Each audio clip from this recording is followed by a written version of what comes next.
मतलब इतना ही है कि हम अपने प्रति कि मेरे मान्यताएं क्या हैं, मेरे विचार क्या हैं, मैं क्या चाहता हूं, तो चाहना के प्रति, मान्यता के प्रति जागरूक होना दूसरी जागरूकता है। फिर सही क्या है, पहली जागरूकता का अर्थ है कि मेरी मान्यताएं क्या है ये पता चल जाए। दूसरी जागरूकता का मतलब है कि गलत है या सही है इसको पता चल जाए, और तीसरी जागरूकता का मतलब है कि हम मुझ में सही आ जाए। तो जागृति के 3 स्टेप हैं। उससे पहले अगर आप कहेंगे तो बेहोशी में हम लोग, ऐसा नहीं कि शराबी भी पीता है, हम भी पिए हुए हैं। We are all intoxicated with our thoughts, mostly with our thoughts, with our program, है ना, और विद अवर कार्यक्रम program to achieve success in life which we have assumed, accumulation of wealth, power, money, goods, whatever. This is a very simple framework. इसमें बहुत सारे variation हो सकते हैं, बट वेरी सिंपल जो फ्रेमवर्क है, इसमें हमारा जीना है। And we are actually intoxicated, हमको पता ही नहीं है, इसके हमारे फ्रेम के बाहर हमको कुछ पता नहीं, यहाँ तक कि हमारा हमकी मानता ही नहीं पता जो हमारे बात। तो जिसको जागरूक है, इसलिए मैंने कहा कि क्या अधिक जागृत या अधिक विकसित, कम विकसित का दर्शन करता है, मतलब उसके आशा, विचार, इच्छा, मान्यता सब देख लेता है कि अच्छा आपकी मान्यता है, यहाँ से आप बात करें, उसको दिखता है।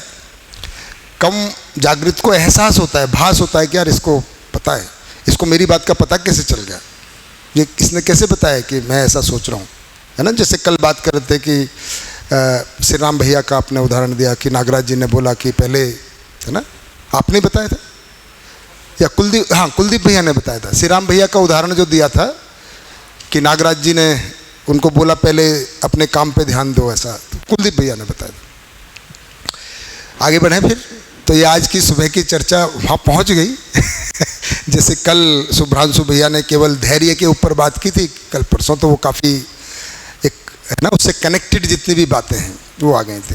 तो शेयर करते हैं कल की बात में हमको पहले क्या समझ में आया, हमारी कल की कमाई क्या रही, what is our yesterday's earning, पहले उसको शेयर करते हैं और आगे फिर आज का काम करेंगे। तो कहाँ से शुरू करें?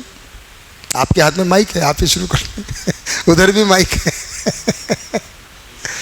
तो कल की तो मुझे बाबा की सबसे बड़ी कमाई, बाबा जी का जो सबसे बड़ा अनुसंधान यही लगा, जीवन परमाणु, मतलब उन्होंने जो आभास किया उसको एटॉमिक लेवल पे उन्होंने कैसे समझा, तो वो मुझे बहुत ही बढ़िया लगा कि वो जो बैलेंस है, संतुलन है, वो एटॉमिक लेवल पे कैसे आएगा। तो वो मुझे, और फिर वहाँ से उन्होंने और इतनी बड़ी विचार श्रृंखला जो भी उन्होंने अनुसंधान किया, तो वो मुझे बहुत ही बढ़िया लगा। मतलब एटॉमिक लेवल पे भी सच है वो, और एटर्नल लेवल पे भी सच है, मतलब एटॉमिक टू एटर्निटी वो एकदम लिंक हो रहा है। अनुसंधान है। बाकी बहुत सारी बातें तो परंपरा में आ भी गई हैं, पर फंडामेंटली कॉन्शियसनेस का जो बेस बता देना कि देखो, आपको ध्यान होगा अगर किसी ने पढ़ा है हिस्ट्री ऑफ फिलोसफी या उसका इंटरेस्ट रखते हैं, तो प्लेटो, सोक्रेट्स के समय में एक फिलोसोफर हुए डेमोक्रेटस, उतने फेमस नहीं हुए, पर उन्होंने 2500 साल पहले ये कॉन्सेप्ट दिया था। बहुत एक्सपेंड नहीं कर पाए, उनको शायद भास हुआ होगा, अनुभव नहीं कर पाए, अनुभव कर पाते तो लिख पाते, बस हल्का सा ग्लिम्पसेस जो आ जाता है ना। तो उन्होंने ये किया था कि इन एग्जिस्टेंस और in universe there is nothing but only space and atom. जो नागराज जी ने इतने 2500 साल बाद उसका जो एक बहुत ही विशाल स्वरूप अच्छे से दिया, मतलब उसने ये बोला है कि यूनिवर्स में सिवाय स्पेस के और एटम के और कुछ भी नहीं है। नागराज जी वही कह रहे हैं एक तरह से कि सहअस्तित्व व्यापक है और एटम से बनी हुई स्ट्रक्चर है, बट फंडामेंटल व्यवस्था एटम है। और इसको उसके साथ देख लेना कि ये जो चेतना है, तो चेतनता में जो जानने और मानने की जो क्रिया, एक तो उसको डिफाइन कर देना अच्छे से, ये उनका मूल अनुसंधान है, जिसको हम कहते हैं गठन पूर्णता, क्रिया पूर्णता और आचरण पूर्णता। बाकी बातें तो उपनिषद में बहुत सा, ब्रह्म के बारे में बहुत सारा लिखा हुआ है। मैंने जैसे बताया कि पैगंबर ने अल्लाह को पहचाना, तो इसी को अल्लाह का मतलब ही जो व्याप्त है, फैला हुआ है ना। रूह मतलब आत्मा। तो हर संप्रदाय में कुछ ना कुछ इस तरह का है डेस्टिनेशन क्या है, जो श्रम गति परिणाम को उन्होंने देखा पूरा व्यापक में ओतप्रोत होने से ऊर्जा क्या है उसका कॉन्सेप्ट है ना, क्या ऊर्जा है, क्या मैग्नेटिज्म है और कैसे इकाइयों में वो प्रकट होता है, ये सिक्वेंशियली देख लेना है ना। तो उसी को उन्होंने फिर गठन पूर्णता, क्रिया पूर्णता और आचरण पूर्णता के रूप में जो किया है, तो ये बिल्कुल बढ़िया बात है, आपने सही बात को पकड़ लिया जी।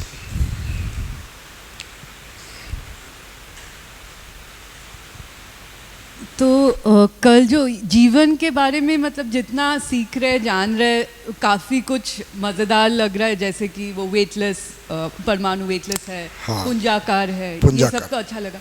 लेकिन जो चीज़ मतलब मुझ में हो रहा है कि ये जानने के बाद कि हम जीवन है तो मैं खुद को ही और अच्छा लगने लगी हूँ और दूसरों को भी मतलब अलग नज़रिया से देखती हूँ। दृष्टि परिमार्जन होता है, बहुत बढ़िया। सुब्रांशु भाई, जो आपका मुद्दा है कि ये सब समझने से अपने जीने में कैसे आएगा, बिल्कुल आएगा। मतलब ऐसा हो ही नहीं सकता कि हम समझें और हमारे जीने में नहीं आए, क्योंकि वो डिजाइन ऐसा है कि जो भी मैं मानता हूँ उसके अनुसार ही जीता हूँ, बस मुझे पता नहीं है ना। बहुत बढ़िया, चलिए पहले आज इधर से ही चलते हैं, ऐसे लाइन होते हुए ऐसे चलते थे।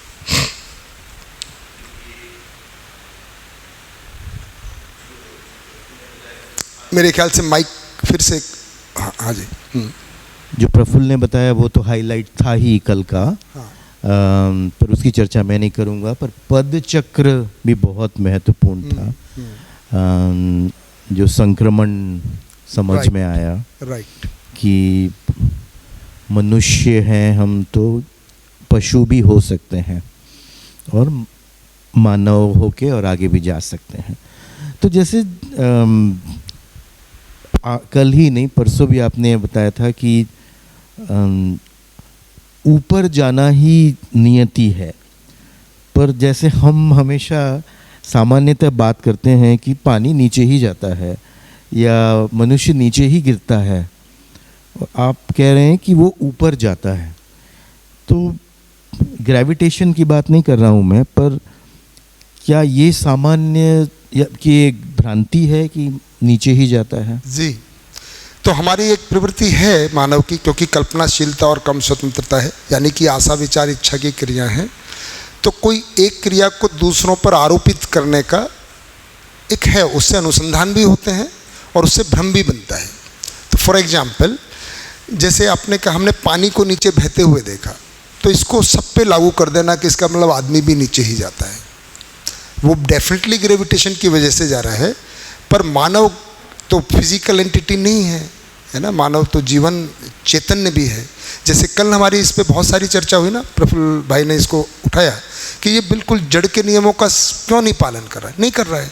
तो पानी ऊपर से नीचे जाने के नियम का पालन करता है, पर मानव के ऊपर उसको फिर थोपना, जैसे हमने पंचतंत्र लिखा है, बहुत सारी मानवीय प्रवृत्तियों को, दुष्प्रवृत्तियों को जानवरों के ऊपर थोप दिया है, जबकि जानवर ऐसा बिल्कुल नहीं करते। लोमड़ी चालाक नहीं होती है, कुत्ता वफादार नहीं होता है, ये सब हमारा इंटरप्रिटेशन है ना।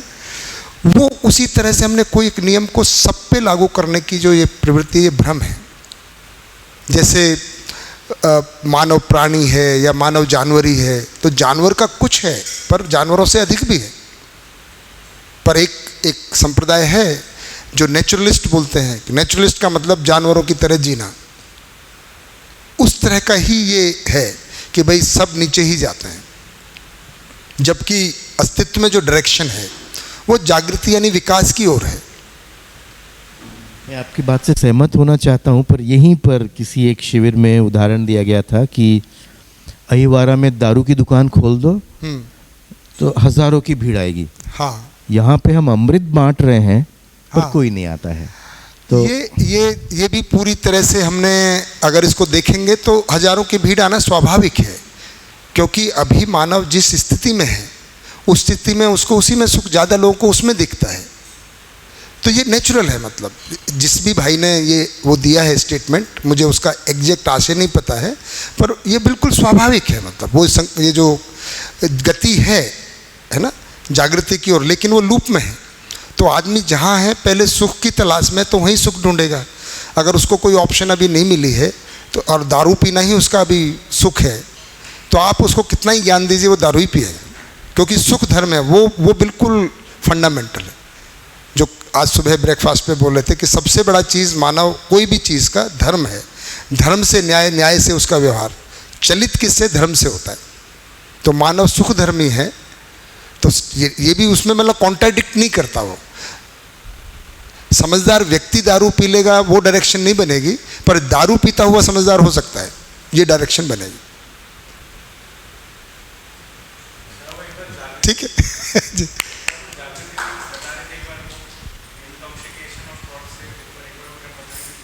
वो अच्छा मैं ये बता रहा था कि अभी हमको जैसे ये नहीं पता है कि मेरी मान्यता क्या है। जैसे मैं जब चिल्ला रहा हूँ, गुस्सा कर रहा हूँ, तो उसके मूल में मेरी मान्यता है, कहीं से सुना हुआ है कि बड़ा ही छोटे पे चिल्लाता है, चुप रहना कमजोरी का लक्षण है, चिल्लाना, क्रोध करना ताकत का लक्षण है, ये मान्यता है। तो हमको अपने बारे में नहीं पता है, अपनी मान्यता के बारे में नहीं पता है, बिकॉज वी आर इंटॉक्सिकेटेड। अभी हम मद में हैं, बेहोश में, जैसे शराब के नशे में रहता है, हम भी नशे में हैं।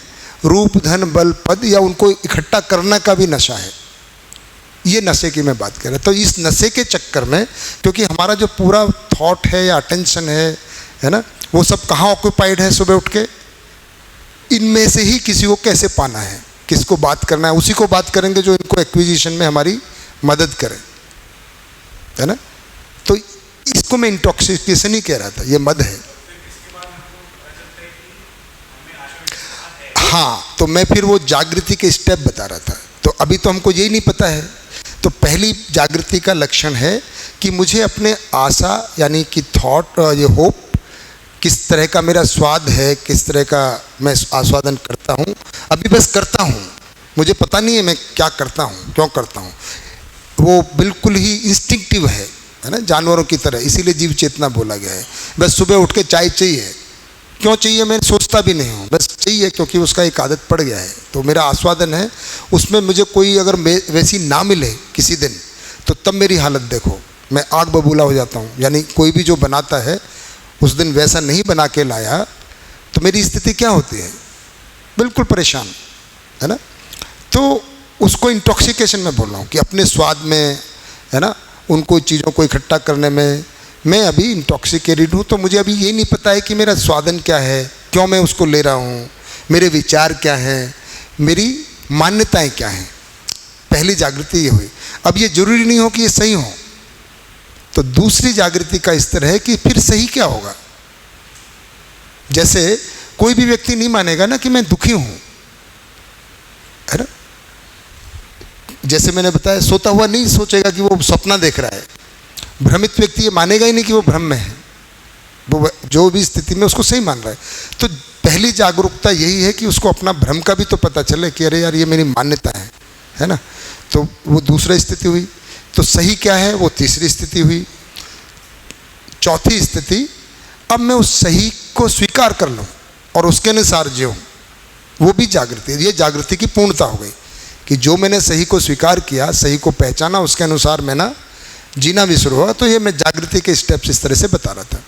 तो आज हमारी स्थिति जागृति शब्द मतलब जागरण, बहुत सबसे अवेकनिंग, है ना, जगा हुआ, सोया हुआ, सिंपल टर्मिनोलॉजी। बेहोश मतलब मुझे अपने बारे में ही नहीं पता है। I am like a robot. वो कहीं से मान्यताएं स्थिर हो गई और मैं उनके आधार पे बस चले जा रहा हूँ, जहाँ वो ले जाएं। दुखी हों तो दुखी हो जाता हूँ, सुखी हों तो सुखी हो जाता हूँ। तो it's not in my control, anything is not my control. पहली बात तो मैं क्या स्वाद लूँ वो मेरे कंट्रोल में नहीं है, या कोई चीज़ स्वाद मेरे अनुसार नहीं आई पे मैं उससे गुस्सा करूँ या नहीं करूँ, अभी वो मेरे कंट्रोल में नहीं है। अभी मैं गुस्सा ही करूँगा, दैट्स माई डिज़ाइन पैटर्न। तो पहली जागरूकता तो ये कि मुझे किस किस बात पे गुस्सा आता है, क्यों आता है, पता चलेगा कि कुछ भ्रमित मान्यता है, पता है। फिर क्यों आना चाहिए, नहीं आए। एक बार जैसे ही आप जागरूक होते हैं फिर गुस्सा आ नहीं सकता ना, मतलब वो आपका स्वभाव ही हो जाएगा। धीरता आपका स्वभाव हो जाएगा, क्रोध नहीं आएगा। जैसे जैसे हम उसके मूल कारण को देखने से ही पहले तो कम हो जाएगा, फिर सही स्टिल हो गया। तो ये मैं स्टेप्स बता रहा था, इंटॉक्सिकेशन में क्या हो रहा है और फिर जागृति कैसा है।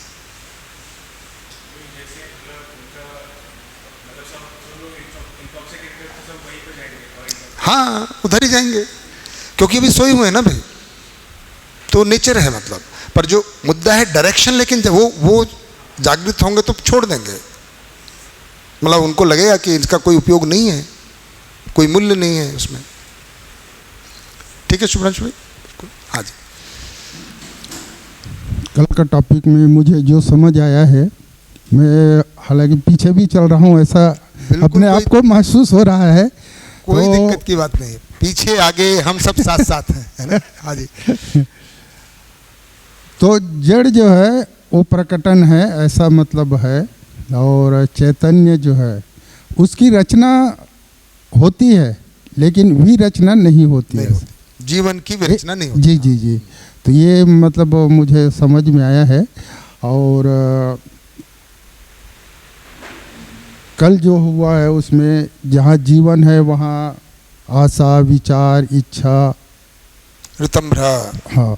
तो ये एक जैसे छोटा बच्चा जो है उसके मन में है कि मैं चॉकलेट खाऊं, यदि उसको वो समय पे चॉकलेट ना मिले तो गुस्सा होगा ही, क्योंकि वो विचार भी नहीं कर सकता, छोटा है, विचार करना उसके लिए। तो वही अगर बड़ा आदमी है तो बड़ा आदमी सोचेगा, या अभी उतना ही विचार कर रहा है कि उसको चॉकलेट चाहिए। हाँ। क्यों खाना है, उससे क्या असर होगा, उसको उससे कोई मतलब नहीं, क्यों खाना है वो तो मतलब ही नहीं है। जी, जी, जी। लेकिन वही अगर बड़ा जो है आदमी, वो अगर सोचता है कि मैं आइसक्रीम अगर खाता हूँ, मेरे शरीर अगर कमज़ोर है तो क्या उसको मैं अपने शरीर में समाहित कर सकता हूँ, नहीं, ऐसा वो सोच सकता है। तो वो उसका इच्छा उस समय नहीं होगा, क्योंकि अगर मैं आइसक्रीम खाऊंगा तो मेरी तबीयत और ज़्यादा ख़राब हो सकती है, ऐसा उनके मन में हो सकता है, तो उससे इच्छा नहीं होगा ऐसा। बढ़िया। और ज़्यादा बोल तो नहीं पाऊंगा। कोई बात नहीं, बहुत बढ़िया। आप सोच रहे हैं, आशा विचार इच्छा को देख रहे हैं, ये बढ़िया बात है। इन्होंने जो ध्यान दिलाया, जो प्रफुल्ल भाई से बात शुरू हुई, तो मैं कौन हूँ, चेतना का स्वरूप क्या है, जो मुद्दे को तो अभी हमने बोर्ड पे एक एटम के रूप में देख रहे हैं। ये मैं ऐसा हूँ और मुझ में हो क्या रहा है, क्रियाएं क्या हो रही हैं, जो मैंने आशा विचार इच्छा ऋतंभ्रा की बात बताई, उनको देखने की बात कर रहे हैं। तो एटम एक है, पर वो उसको मैं कैसे देखता हूँ, मैं ही हूँ ना। ये बोर्ड पे बेशक ऐसा बना हुआ है, ऐसा बना हुआ है, पर हूँ तो मैं कैसे पहचानूँ अपने को। इसको आज हम डिटेल में बात भी करेंगे कि हम अपने को देखें कैसे। और देखना मतलब समझना, आँख से तो कुछ नहीं दिखाई देता है, सब हमको समझ में आता है। जैसे हमको भूख लगती है तो भूख समझ में आती है या दिखाई पड़ती है, पर हम देखते हैं, हमको दिखाई देती है कि हमको भूख लग रही है, तो दिखाई देना मतलब समझ में आना, पर आँख से थोड़ी देखते हैं। देखने का तरीका है। हमको ये समझ में आता है कि ज़मीन में कुछ नीचे पानी है, हमने देखा है, पर हमारे पास तर्क से हम देख पाते हैं। तो देखने के, समझने के तीन ही तरीके हैं। इसको मैं थोड़ा परिचय शुरू में रखता हूँ, पर क्योंकि आप सोचना शुरू कर सकते हैं। एक तो संवेदनाओं के माध्यम से, तर्क के माध्यम से, और सीधा सीधा देख पाना, जिसमें तर्क से भी आगे डायरेक्टली, है ना। तो इन तीनों तरह से हम देखते हैं। तो संवेदना में आँख केवल एक पार्ट है, जबकि हमारी पूरी ट्रेनिंग ऐसी हो जाती है बचपन से कि देखना मतलब जो आँख से दिखाई दे वो सच्चाई है, बाकी कुछ सच्चाई नहीं है, ऐसा एक कंडीशनिंग हो जाती है। जबकि ऐसा नहीं है। समझने का मतलब है संवेदनाओं से भी सूचना को ग्रहण करके समझ लेना। तर्क के द्वारा समझते हैं हम बहुत सारी चीज़ें। हम तभी विज्ञान या मैथ्स या मॉडर्न एजुकेशन तर्क को विकसित करते हैं कि भी तर्क के द्वारा समझें, है ना, ठीक है। और उससे भी आगे हमें क्षमता है कि हम चीज़ों को सीधा सीधा देखते हैं, तर्क के बिना भी देखते हैं। तो ये तीनों के कॉम्बिनेशन में हम समझते हैं, ठीक है, बढ़िया। तो इन्होंने डायरेक्ट जो अपने में दिख रहा है ये हम तर्क से समझ रहे हैं, और थोड़ा सा डायरेक्ट का कि भाई मुझ में ये विचार चल रहा है, बच्चा चॉकलेट खा रहा है, खाने की इच्छा कहाँ से आ रही है इसी में वो, क्योंकि इसमें आशा विचार इच्छा प्रमाणिकता जो इन्होंने नाम बताए वो करने की क्षमता है। जगदीश भाई ऐसे ही चलेंगे, कल क्या बात हमको समझ में आई? पहली बात अभी जो मैं बताने वाला था या सोच रहा था बताऊं, वो अभी आप बताए थे। कोई बात नहीं, उसको अगर हमें समझ में आ गया है तो उसको फिर से बता सकते हैं। नहीं, वो वैसी वाली बात नहीं थी कि क्योंकि ये तो पूरी अनदेखी बातें हैं, क्योंकि ना समझी तो दूर की बातें हैं, अनदेखी भी बातें हैं, क्योंकि समझ भी नहीं आता कि ऐसे कुछ चीज़ को समझा भी जा सकता है। पहली बात जो ये समझ भी आता है, लेकिन थोड़ा थोड़ा लगता है कि हम समझ रहे हैं, लेकिन वो होता कैसे है उसको सोचने में भी नहीं ला पा सकते हैं। तो हमें ये लगता है जो वहाँ की जो फर्स्ट वाला लाइन है, मानवीय शिक्षा संस्कार समिति, जो वहाँ का फर्स्ट लाइन है, मुझे ऐसे ही लगता है कि अगर आप कोई भी समझा सकते हैं, अगर प्यार से समझा सकते हैं, बिना गुस्सा हुए समझा सकते हैं, तो कोई भी समझ सकता है। इतना ही है, कुछ भी समझा सकते हैं।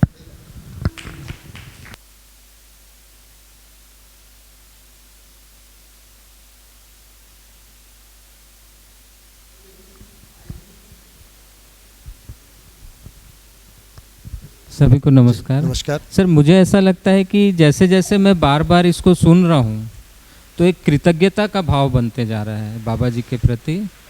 एक अजीब सी फीलिंग आ रही है, एक अजीब सी कृतज्ञता आ रही है, एक इसकी निरंतरता ऐसा लग रहा है धीरे धीरे हो जाए तो ज़्यादा अच्छा है। बहुत बढ़िया। तो ये भाव पैदा होता ही है कि हमारी स्थिति इतनी सुखपूर्वक हमको लगने लगी है, उसकी संभावना देखने लगी है, तो नागराज जी के प्रति आएगी ही, है ना। तो बिल्कुल बढ़िया भैया, मैं उसमें आपके साथ हूँ, है ना। अनमें बेटा कुछ कल की बात, आपको जो बात अच्छी लगी हो वो बता दो। मैं मतलब कल से जो मुझे अच्छी लगी, एक तो ये जीवन का जो कॉन्फ़िगरेशन है, वो जो मन, वृत्ति और चित्त, बुद्धि, आत्मा है और मुझे जो अच्छा लगा वो मतलब जैसे मरने के बाद मतलब जब मतलब अगर ब्रेन ठीक है और अगर हार्ट में अगर है प्रॉब्लम तो फिर वो उससे रिवाइव कर सकता है, पर अगर ब्रेन ही डेड हो गया तो फिर रिवाइव नहीं हो सकता। नहीं हो सकता। बढ़िया। तो जीवन की सार बात और शरीर की सार बात दोनों पकड़ ली उन्होंने। काम की बात दो ही है, एक तो जीवन है और दूसरा ब्रेन है। बढ़िया बेटा, बहुत बढ़िया। हाँ जी, चलिए, बहुत अच्छा लगा मुझे भी कि मतलब रिवाइव कर पाया ये भी। हाँ, मेरे मेमोरी को। बिल्कुल बढ़िया बात है। उसका मतलब उसने ध्यान से सुना हाँ। है। तो एक तो कि भाई, है ना, जीवन है गठनपूर्ण, मन, वृत्ति, चित्त, बुद्धि, आत्मा होते हैं, और पूरा शरीर में सार बात यही है, ब्रेन ठीक ठाक रहना चाहिए। इसलिए इतनी बड़ी खोपड़ी है मजबूत, ताकि ब्रेन को कुछ ना हो, है ना जी। बाकी कल जो देखा वो साइंस केमिस्ट्री में ही मेन अपन फोकस रहे, तो पता चला कि केमिस्ट्री जो पढ़ रहे थे वो में ये चीज़ मिसिंग थी कम्प्लीटली। और ये जो कॉन्सेप्ट बाबा जी ने पहले दिया, भूखे परमाणु, अजीर्ण परमाणु और तृप्त परमाणु का, मतलब ये कैसे उनके आभास में आया कि तृप्त परमाणु जो है वो हम हैं सब, और सब ये हम सब में ये जीवन है। मतलब ये सोच के ही मतलब लगा कि क्या दिव्य मानव रहे होंगे बाबा जी। मतलब लगता है पहले क्यों नहीं सोच लिया लोगों ने। हाँ। एटम का इतना डाल्टन ने पहली बार सोचा, पर मैंने बोला ना, डाल्टन तो शायद 1500-1600 के आसपास आया है, न्यूटन के आसपास का ही है ना, मुझे एग्जैक्ट डेट नहीं पता है, पर डेमोक्रेटस तो 2500 साल पहले। तो सोच तो रहे हैं लोग, लेकिन सोच को इस रूप में और देख पाना उसको, जो उन्होंने कहा है कि उन्होंने देखा कि मैं ऐसा हूँ। देखिए मज़ेदार बात क्या है, वो ये कह रहे हैं दमदार कि मैं ऐसा हूँ, है ना जी। दूसरा, अभी जैसे आप अभी शेयर कर रहे थे कि आप नोट्स में जो लिखते हैं और आप जब बताते हैं तो वो दोनों चीज़ में डिफरेंस आती है। बट कई लोग, जैसे हम लोग ही कई बार करते हैं कि कुछ सुविचार जो से लिख के रखते हैं, घर में भी लिख के रखते हैं, जगह कि मतलब कम से कम ध्यान जाता रहे, शायद उससे कभी जो है वो दिमाग में रह जाती है बात की क्रोध नहीं करना है या क्रोध से बचना है, मतलब कोई भी सुविचार की बात करें अगर हम, तो वो कितना इम्पैक्ट करता है। जी, तो मुझे लगता है जो मैंने बात शुरू की थी, आप थोड़ा बीच में आए। बात यहाँ से शुरू हुई थी कि जो आपकी डायरी में लिखा हुआ है उसको शायद यहाँ जाने के बाद बहुत कम खोल के देखते हैं, ऐसा मैं कह रहा था। पर जो आपने यहाँ शेयर कर लिया वो आपका हमेशा के लिए हो जाता है, इतनी बात मैं कह रहा था। तो ऐसा नहीं कि लिखना नहीं चाहिए या सुविचार को, ऐसा नहीं था। दोनों का महत्व, ये शेयरिंग का क्या इम्पोर्टेंस है इसको मैं बता रहा था कि किताब का लिखा हुआ हो सकता है आपको याद भी ना रहे, रखेगा कई बार, साल साल लोग नहीं खोलते, लेकिन जो आपने यहाँ शेयर किया, जो विचार कर लिया कि मुझे क्या ठीक लगा, क्या बात समझ में आई, एक्चुअल में वो हमेशा के लिए आपकी हो जाती है, वही आपकी कमाई है। इससे एक चीज़ अध्ययन बिंदु में आने से ये तो रहा कि किताबों के जो शब्द है वो इजीली आप समझ में आने लगे। मतलब वो किताब भी इतनी अच्छी है कि कहीं भी किसी पेज से भी आप खोल के कोई भी टॉपिक उठा के पढ़ना शुरू करते तो आप कनेक्ट कर पाते हैं। अध्ययन बिंदु का एक प्रयोजन यही है कि आपको आगे की किताब अपने से पढ़ने में थोड़ा सा मदद मिल जाए। जैसे परिचय शिविर जाके कई लोगों का मन करता है पढ़ें तो नहीं समझ में आती है। जैसे दीदी ने, ऋतु दीदी ने शेयर किया था, आपने शेयर किया था जीवन विद्या परिचय, है ना, कि आप जब पढ़ने जाते हैं तो अब वो समझ में आएगा, क्योंकि अब वो पूरी टर्मिनोलॉजी में वही प्रयोग कर। परिचय शिविर में टर्मिनोलॉजी 10 या 20% आती है, बाकी अपनी भाषा बहुत रहती है रोज़मर्रा की। यहाँ पे 90% वही है जो पुस्तकों की भाषा है ना। इसलिए थोड़ा सा ये भारी भी लगता है परिचय शिविर से, क्योंकि परिचय शिविर थोड़ा सा लाइट ही रहता है। जी जी, बहुत बढ़िया, आपको ये बातें समझें जी। मैं आज अपनी बात को थोड़ा सा अपने प्रेजेंट से कनेक्ट कर रही हूँ। हाँ, मेरी व्यवहारिकता पे। ये माइक ऑन है क्या? ऑन है, अच्छा। तो आवाज़ थोड़ा बढ़ाइए फिर। हाँ, पास में रख लीजिए। अच्छा, यहाँ से। मैं अभी अपने प्रेजेंट से कनेक्ट करना चाहूँगी आज अपनी बात को मेरे व्यवहार से रिलेटेड, जिसका रिज़ल्ट मुझे अपने मायके से और ससुराल दोनों से मिल रहा है। उनका कहना ये है कि पहले और अभी मैं बता रही हूँ, वाकई में मुझे गुस्सा तो बहुत आता था, क्रोध तो समझ जाइए मेरी एक हैबिट है मेरी। हर बात में बच्चों को मैं मतलब डांटते रहती थी सारी चीज़ें का। तो उस समय दोनों परिवार से ही मुझे ये रिप्लाई आता था कि बहुत ज़्यादा कड़ाई करती है, बहुत ज़्यादा डांटती, जिससे बच्चे बिगड़ेंगे। अब यहाँ आने के बाद जो मेरे व्यवहार में परिवर्तन है वही बता रहे हैं सारे लोग कि अब बच्चों को चढ़ा रही है, ऐसे बोलते हैं। तो क्या है, पहले हर उनकी गलती पे मैं उनको डांटती थी, मतलब समझाना कम रहता था, डांटना ज़्यादा रहता है कि डांट से ही सुधरेंगे बच्चे। अब ऐसा होता है मैं बिल्कुल नहीं डांटती, बिल्कुल भी नहीं डांटती। मेरी मान्यता ये है कि डांटने से, गुस्सा करने से आदमी सुधरता है। भय बिन होए ना प्रीति, एक कहीं से लाइन ऐसे आ गई है। और अभी के लेवल में ऐसा हो गया भैया कि मैं नहीं डांटती हूँ। जैसे कुछ गलतियाँ भी उनसे हो जाती तो उसको शांति से मैं समझाती हूँ। तो उसमें भी मतलब शिकायत ये है दोनों परिवारों से कि अब बच्चों को चढ़ा रहे हो, डांट नहीं रहे हो, थोड़ा सा कंट्रोल करो, एक आध दो चपत लगाओ तब जाके वो कंट्रोल। लेकिन अब यहाँ आने से वो सारी चीज़ें मेरी, क्रोध तो बहुत ज़्यादा ही कंट्रोल हुआ है भैया यहाँ पे। और कल की जो क्लास से भैया ने, कुलदीप भैया ने और आपका रिकॉर्डिंग मैंने देखा, तो ये जो पद है, पद चक्र के बारे में उन्होंने बताया, तो वो चीज़ें मुझे अच्छी लगी। बस भैया जी, समझ में आया वो चीज़ जी। थैंक यू भैया।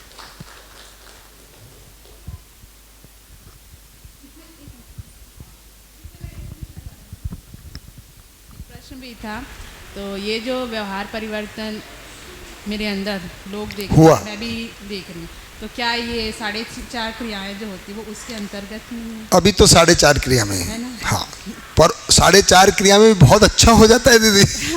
मतलब अभी विकास क्रम के, हाँ हाँ, देखो इसमें कहना बड़ा मुश्किल है कि 4.5 मतलब 4.5।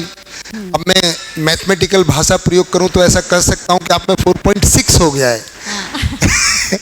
4.6, पर उसका कहने का कोई बहुत अर्थ नहीं है, इसलिए हम मोटा मोटा 4.5 ही बोलते हैं। जब आप अध्ययन करने लग जाते हैं तो एक नागराज जी ने एक और स्थिति बताई है कि 5 या 6 क्रियाएं शुरू हो जाती हैं, यानी अवधारणा शुरू हो जाए तो चित्त में साक्षात्कार शुरू हो गया, तो एक बड़ा माइलस्टोन है। इस प्रक्रिया को मैं मोटा मोटा ऐसे ही बताता हूँ कि जैसे आप रायपुर से नागपुर की ओर चलें या दिल्ली की ओर चलें या महाराष्ट्र की ओर चलें, तो नागपुर एक स्टेशन आता है। मोटा मोटा सभी ये बताएंगे भाई अगर हमको इधर से रायपुर से गुजरात जाना है, यानी अहमदाबाद जाना है या सूरत जाना, बॉम्बे जाना है, तो क्या स्टेशन आएंगे? तो आप कौन से स्टेशन गिनाओगे? कोई गए उधर रायपुर से अहमदाबाद या बॉम्बे, नागपुर? क्या नागपुर के और रायपुर के बीच में कोई स्टेशन नहीं है? छोटे हैं, गाड़ी नहीं रुकती, स्टेशन तो बहुत सारे हैं, सुपर फास्ट नहीं रुकते, पर बाकी जो छोटी गाड़ियाँ वो तो रुकती जाती हैं, है ना। पर बताने के लिए तो यही बताएंगे जो रेलवे टाइम टेबल या कोई भी ऐप बताएगा कि भाई वो मोटे मोटे, पर उस पर क्लिक करेंगे तो फिर आपको वो, है ना, आजकल ऐप आ गए हैं वैसे, वो छोटे छोटे भी बताते हैं। तो वैसा ही है कि हमारी यात्रा तो 4:30 के आगे शुरू हो ही जाती है, अध्ययन से बिल्कुल शुरू हो जाती है, या 4:30 में ही बहुत सारा परिमार्जन होने लगता है, पर उसका भी कोई बहुत रिकॉर्डेड नहीं कह सकते कि भाई कहाँ पहुँचे, जब तक एक बड़ा माइलस्टोन नहीं आ जाए। तो अवधारणा एक बड़ा माइलस्टोन है, तो उसको जब अध्ययन करेंगे तो समझेंगे, है ना जी। बहुत बढ़िया, आ रहे वाह। जैसे भैया को उदाहरण समझ में आते हैं, कुलदीप भैया को भी उदाहरणों से बहुत अच्छे से समझ में आता है, पर हमारे बहुत सारे साथी हैं जिनको उदाहरण से फंस जाते हैं, तो मैं बड़ा सावधानी से उदाहरण को रखना पड़ता है ना जी। नमस्ते भैया। जो स्ट्रक्चर है जीवन का, मतलब जो आपने समझा उससे एक आई थिंक एक चमत्कार ही है वो भी एक, क्योंकि मैंने अभी पहली बार देखा कि उसका ऐसा ये है, हाँ, क्यूरियोसिटी भी है। और माइक है ना, ये चल नहीं रहा है क्या? हेलो, हाँ चल, क्या चीज़ चल भैया कुछ बताएंगे कुछ? हाँ, ये वाला माइक, ये वाला जबकि ठीक है। अब बोलिए जरा, वो भैया चेक करेंगे, भैया इलेक्ट्रिकल चेक हाँ अभी बहुत क्लोज है, पास में हो गया। नारायण भाई बिल्कुल बढ़िया हो गया, बोलिए अब। तो ये वही एक बात है, ठीक है भाई। हाँ जी। तो भैया ये एक जीवन का जो स्ट्रक्चर है, उसका जो रूप है, कॉन्सेप्ट ही कहेंगे, हाँ, हमारे लिए रियलिटी कम है, कॉन्सेप्ट ज़्यादा है जी। हाँ, तो ये बहुत बढ़िया लगा। और मेरे जीवन में मैंने अभी मतलब कल से एक जो सोच रहा हूँ, जो इम्प्लीमेंटेशन वाला पार्ट, उसमें जो परिस्थिति से प्रभावित न होना, एक जो बात है जिसमें अपने एक्शंस उस पर बहुत लाइक एक इफ़िशिएंसी के साथ काम कर सकते हैं, है ना। किसी को दुख भी नहीं पहुंच पाएगा, थोड़ा अंडरस्टैंडिंग से करेंगे तो वो पार्ट मेरे को बहुत बढ़िया लगा कि परिस्थिति को समझते हुए अपनी एक्शंस और अपने थॉट्स लेने, उससे प्रभावित नहीं होना है कि कुछ देख लिया सुन लिया तो बस अपसेट हो गए, नाराज़ हो गए, अपमानित हो गए। तो ये ज़बरदस्त लगा, उससे मेरे जीवन में थोड़ा बहुत कुछ ना कुछ बदलाव होगा, ये आशा है। और इम्प्लीमेंटेशन, ये आज सुबह भी शुभ्रांशु भाई और जगदीश भाई हम नाश्ता कर रहे थे, दलिया, चाय, दही, है ना, चटनी, बढ़िया नाश्ता था। तो बात कर रहे थे तो मध्यस्थ का क्या मतलब है, ऐसे बात शुरू हुई। और उसका आप जब अध्ययन करेंगे तो मध्यस्थ के बारे में संकेत भाई बहुत सारी बातें हैं, पर एक बात है कि ये सम विषम से मुक्त है, किसी से भी प्रभावित नहीं होता है। तो हम कल बात कर रहे हैं ना, क्या हम व्यापक, तो हम एक्चुअली चाहना हमारी वैसी ही है, हम वैसा ही होना चाहते हैं। व्यापक किसी से भी प्रभावित नहीं होता है, इसीलिए इसको मध्यस्थ कह रहे हैं। कोई इसको प्रभावित कर ही नहीं सकता है, या ये होता नहीं है। हम भी ऐसे हो जाएं। अब एक ही फर्क है, ये करता भी नहीं है कुछ और प्रभावित भी नहीं होता है। हम करते रहें अपना काम, जो हमारा महत्व है उसको प्रमाणित करते रहें और फिर प्रभावित ना हो। क्रियापूर्णता, वो क्रिया शून्यता और क्रियापूर्णता लगभग एक जैसा ही है, आचरण में एक जैसा ही होगा, नाम अलग है, क्योंकि हम इकाई हैं तो क्रिया तो होगी हमसे, है ना, पर बिना प्रभावित हुए हमको सही का पता है, हमको सही के अर्थ में जीना है, दैट्स इट। तो कोई कह रहा है हम इसलिए नहीं जी रहे। देखिए कई बार कैसा होता है, हम शुरू में मान्यता की बात बता रहा था अभी, नॉर्थ इंडिया में कोई भी व्यक्ति, ज़्यादातर युवा हेलमेट पहन के नहीं चलते, बाइक पे चलेंगे और हेलमेट कहाँ लटका होगा, हैंडल पे। मान्यता क्या है? हाँ वो तो पुलिस के लिए है, पर मान्यता क्या है, हेलमेट को पहन क्यों नहीं रहे? प्रोटेक्शन।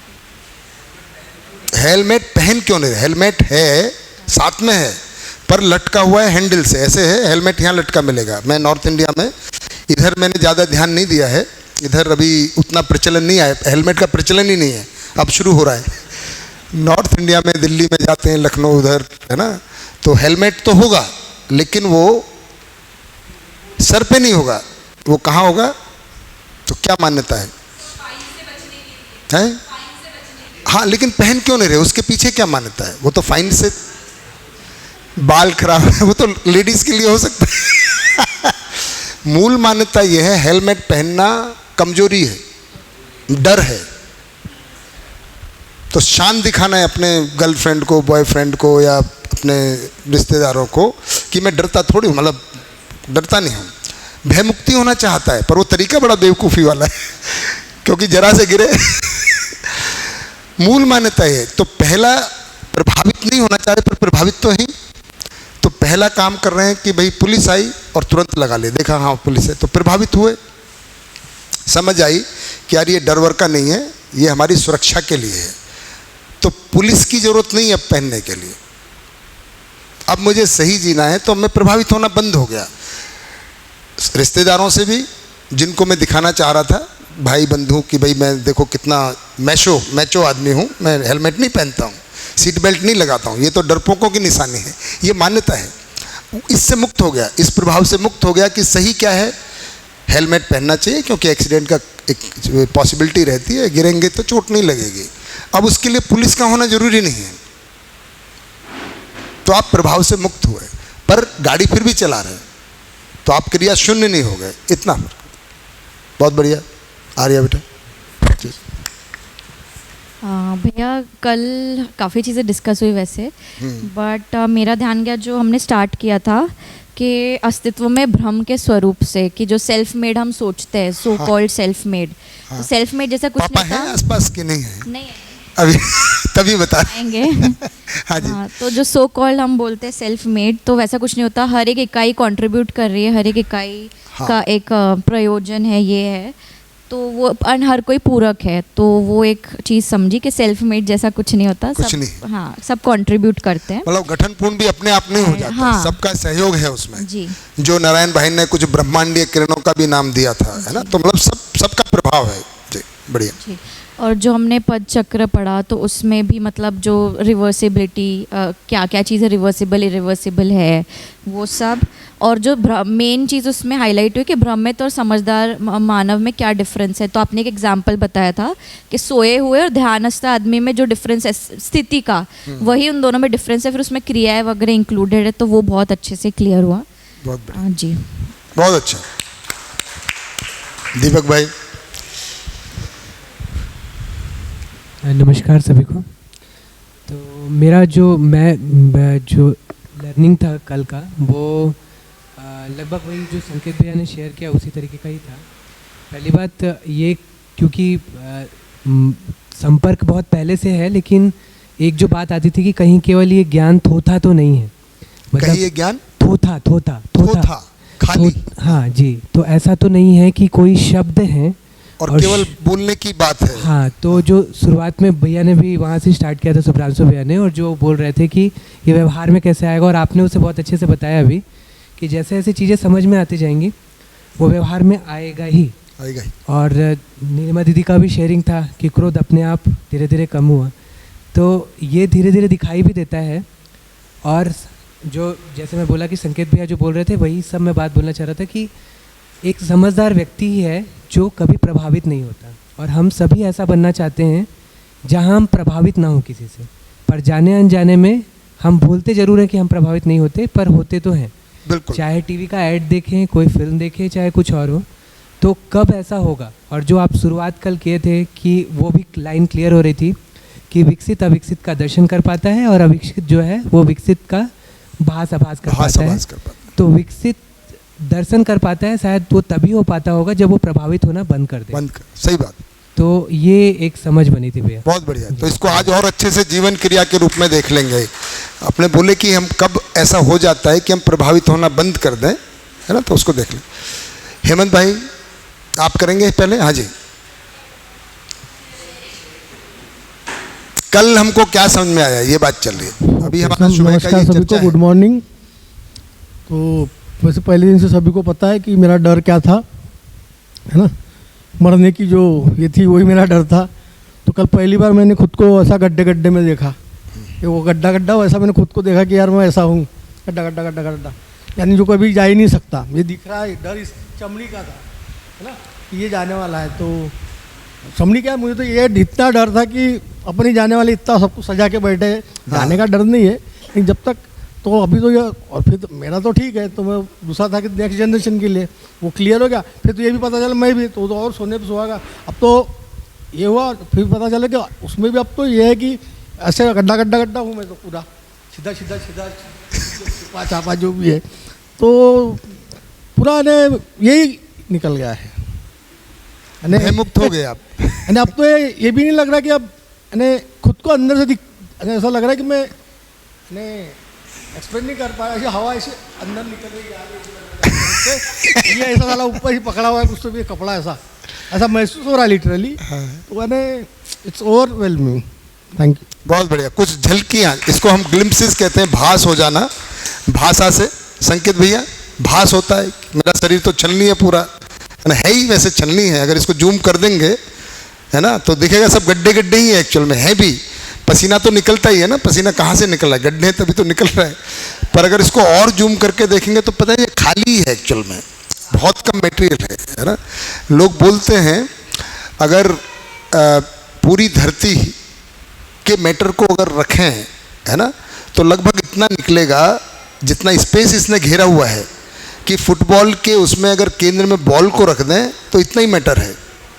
और हमारे को में अगर देखेंगे तो अगर किसी हाइड्रोजन के एटम को देखेंगे तो अगर उसका सेंटर को यहाँ मांगेंगे, यहाँ पे छोटी यहाँ बैठे हुए हैं, तो उसकी जो पहली ऑर्बिट है ना वो कुम्हारी जाके निकलेगी। ये रेशो है, मतलब इतना स्पेस है अंदर, और बीच में तो है ही, लेकिन जहाँ वो अंश है वहाँ पर भी स्पेस है।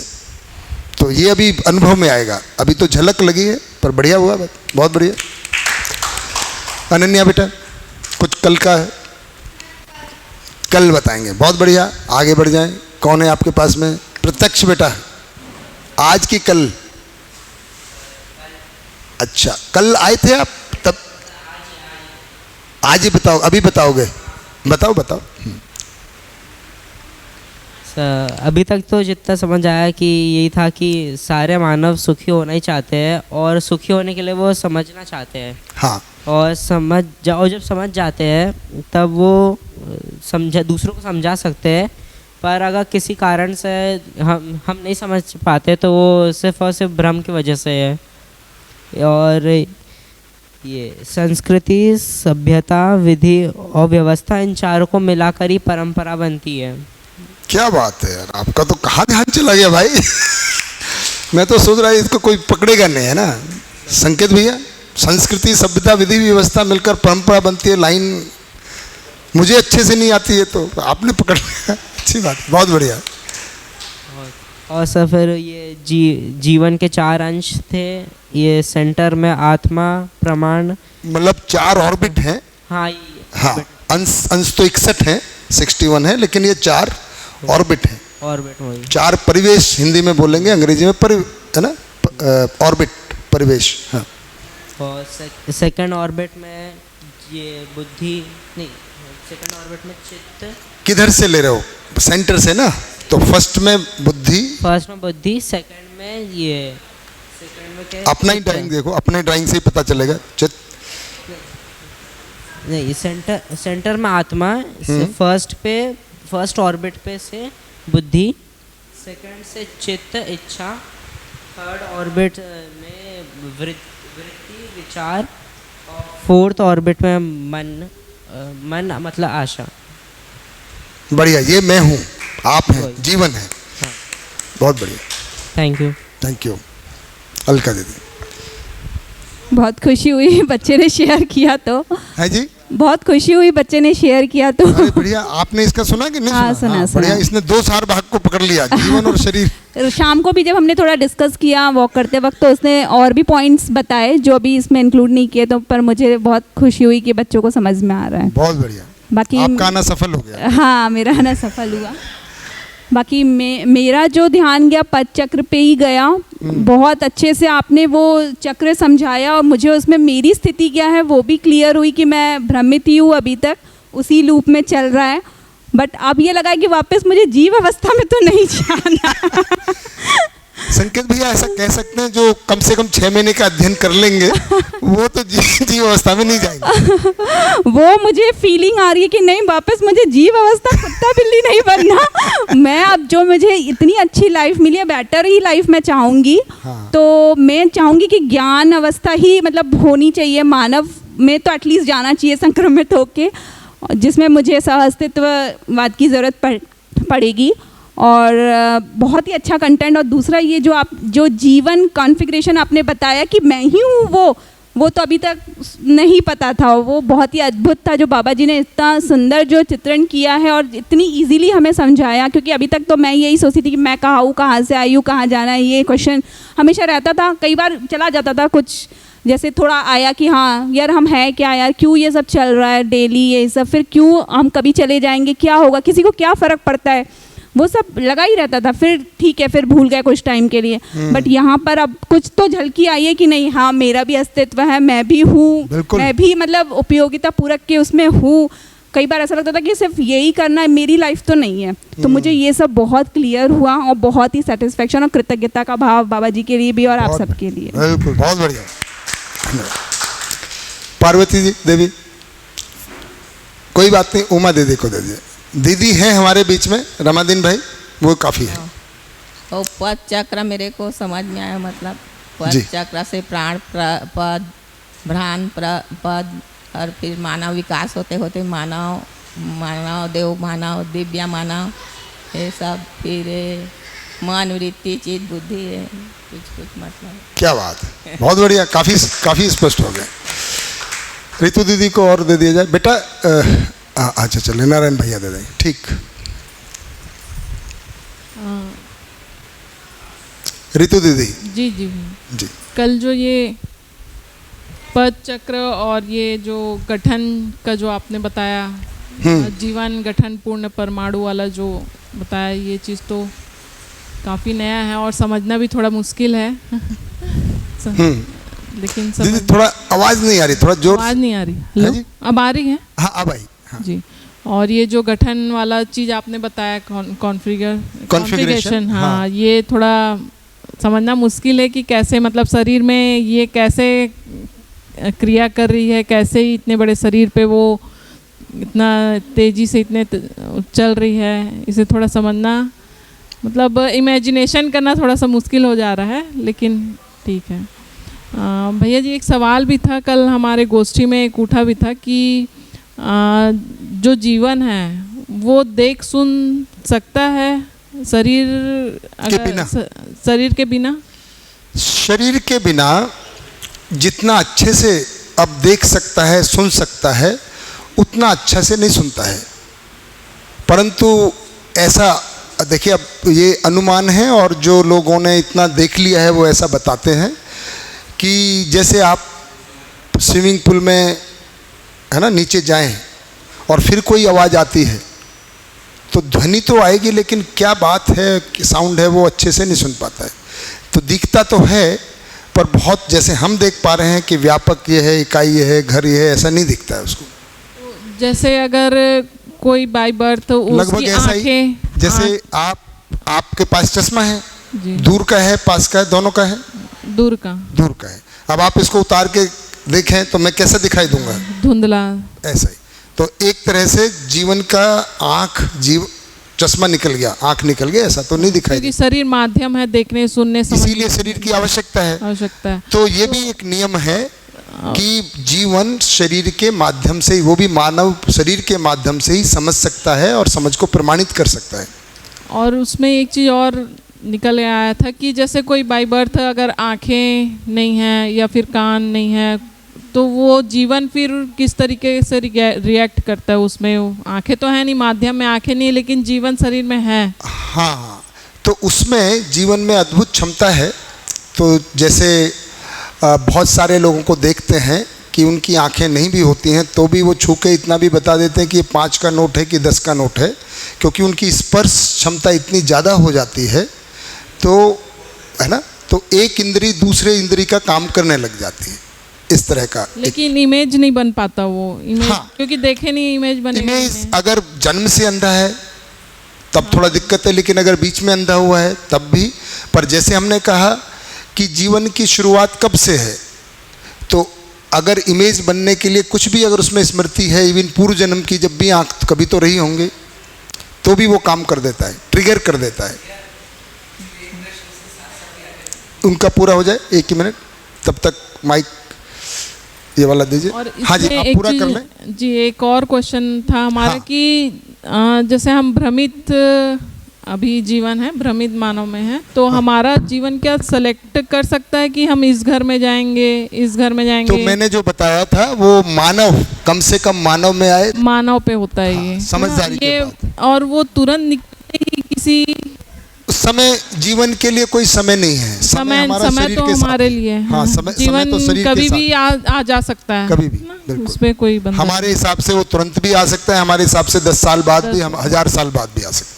तो वो ऐसे चॉइस करने के, लेकिन उसके पास ऑप्शन नहीं होता। भ्रमित अवस्था में उसमें ऑप्शन नहीं होता, उसकी प्रवृत्तियों के हिसाब से चला जाता है वो। जैसे किसी भी घर पे एक मोटा उदाहरण ले लें, अगर एक बिल्कुल मोटा उदाहरण है, इसको एकदम बिल्कुल दिल पे मत ले लेना, कि एक तो आप ट्रेन में सफ़र कर रहे हैं, रिजर्व टिकट पे कर रहे हैं, और एक आप बस पहुंच गए, है ना, कि चलो देखेंगे जो मिलेगा बैठ जाएंगे। तो आपके पास वहीं पता चलेगा कि भाई कहाँ पड़ेंगे, तो अपनी प्रवृत्ति के हिसाब से कहाँ समय कैसा है, जो डब्बा मिल जाए ऐसा। ठीक, जी जी जी। वही जो पूरा सिस्टम है, फिर तो आप चूज नहीं कर रहे, फिर कितनी भीड़ है, कितने लोग हैं, आपने रिजर्व किया तो आपने चूज किया ना, उसमें भी वो सिस्टम चल रहा है, लेकिन वो सिस्टम एक अलग हुआ और ये सिस्टम अलग हुआ। तो चूज तो आप ही को करना पड़ेगा फाइनली, पर फिर वो चूज सिस्टम से हो रहा है।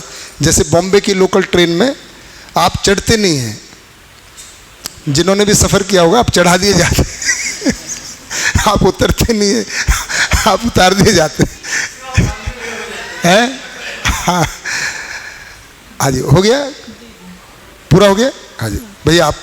जी भैया, ये जो जैसे दीदी जब बोल रही थी तो मेरे को अचानक से ध्यान में आया वो बात, और जब आपने वो कहा कि एक जो बात स्मृति की है, क्योंकि जीवन में जो भी वहाँ पे लिखा हुआ है वो मन, बुद्धि, आत्मा, बुद्धि, चित्त, वृत्ति और मन, जो सबकी बात हुई है, उसमें स्मृति कहाँ है? एक ये मुद्दा। हाँ जी, एक प्रश्न ये था। दूसरा ये प्रश्न आ रहा था, वैसे यहाँ पर है, चित्त में है स्मृति, वो इच्छा ही स्मृति है। सब कुछ यहाँ पर है, इच्छा भी है, स्मृति के आधार पे इच्छा है, तो स्मृति भी यहीं पर है जी। मान्यता भी यहीं पर है।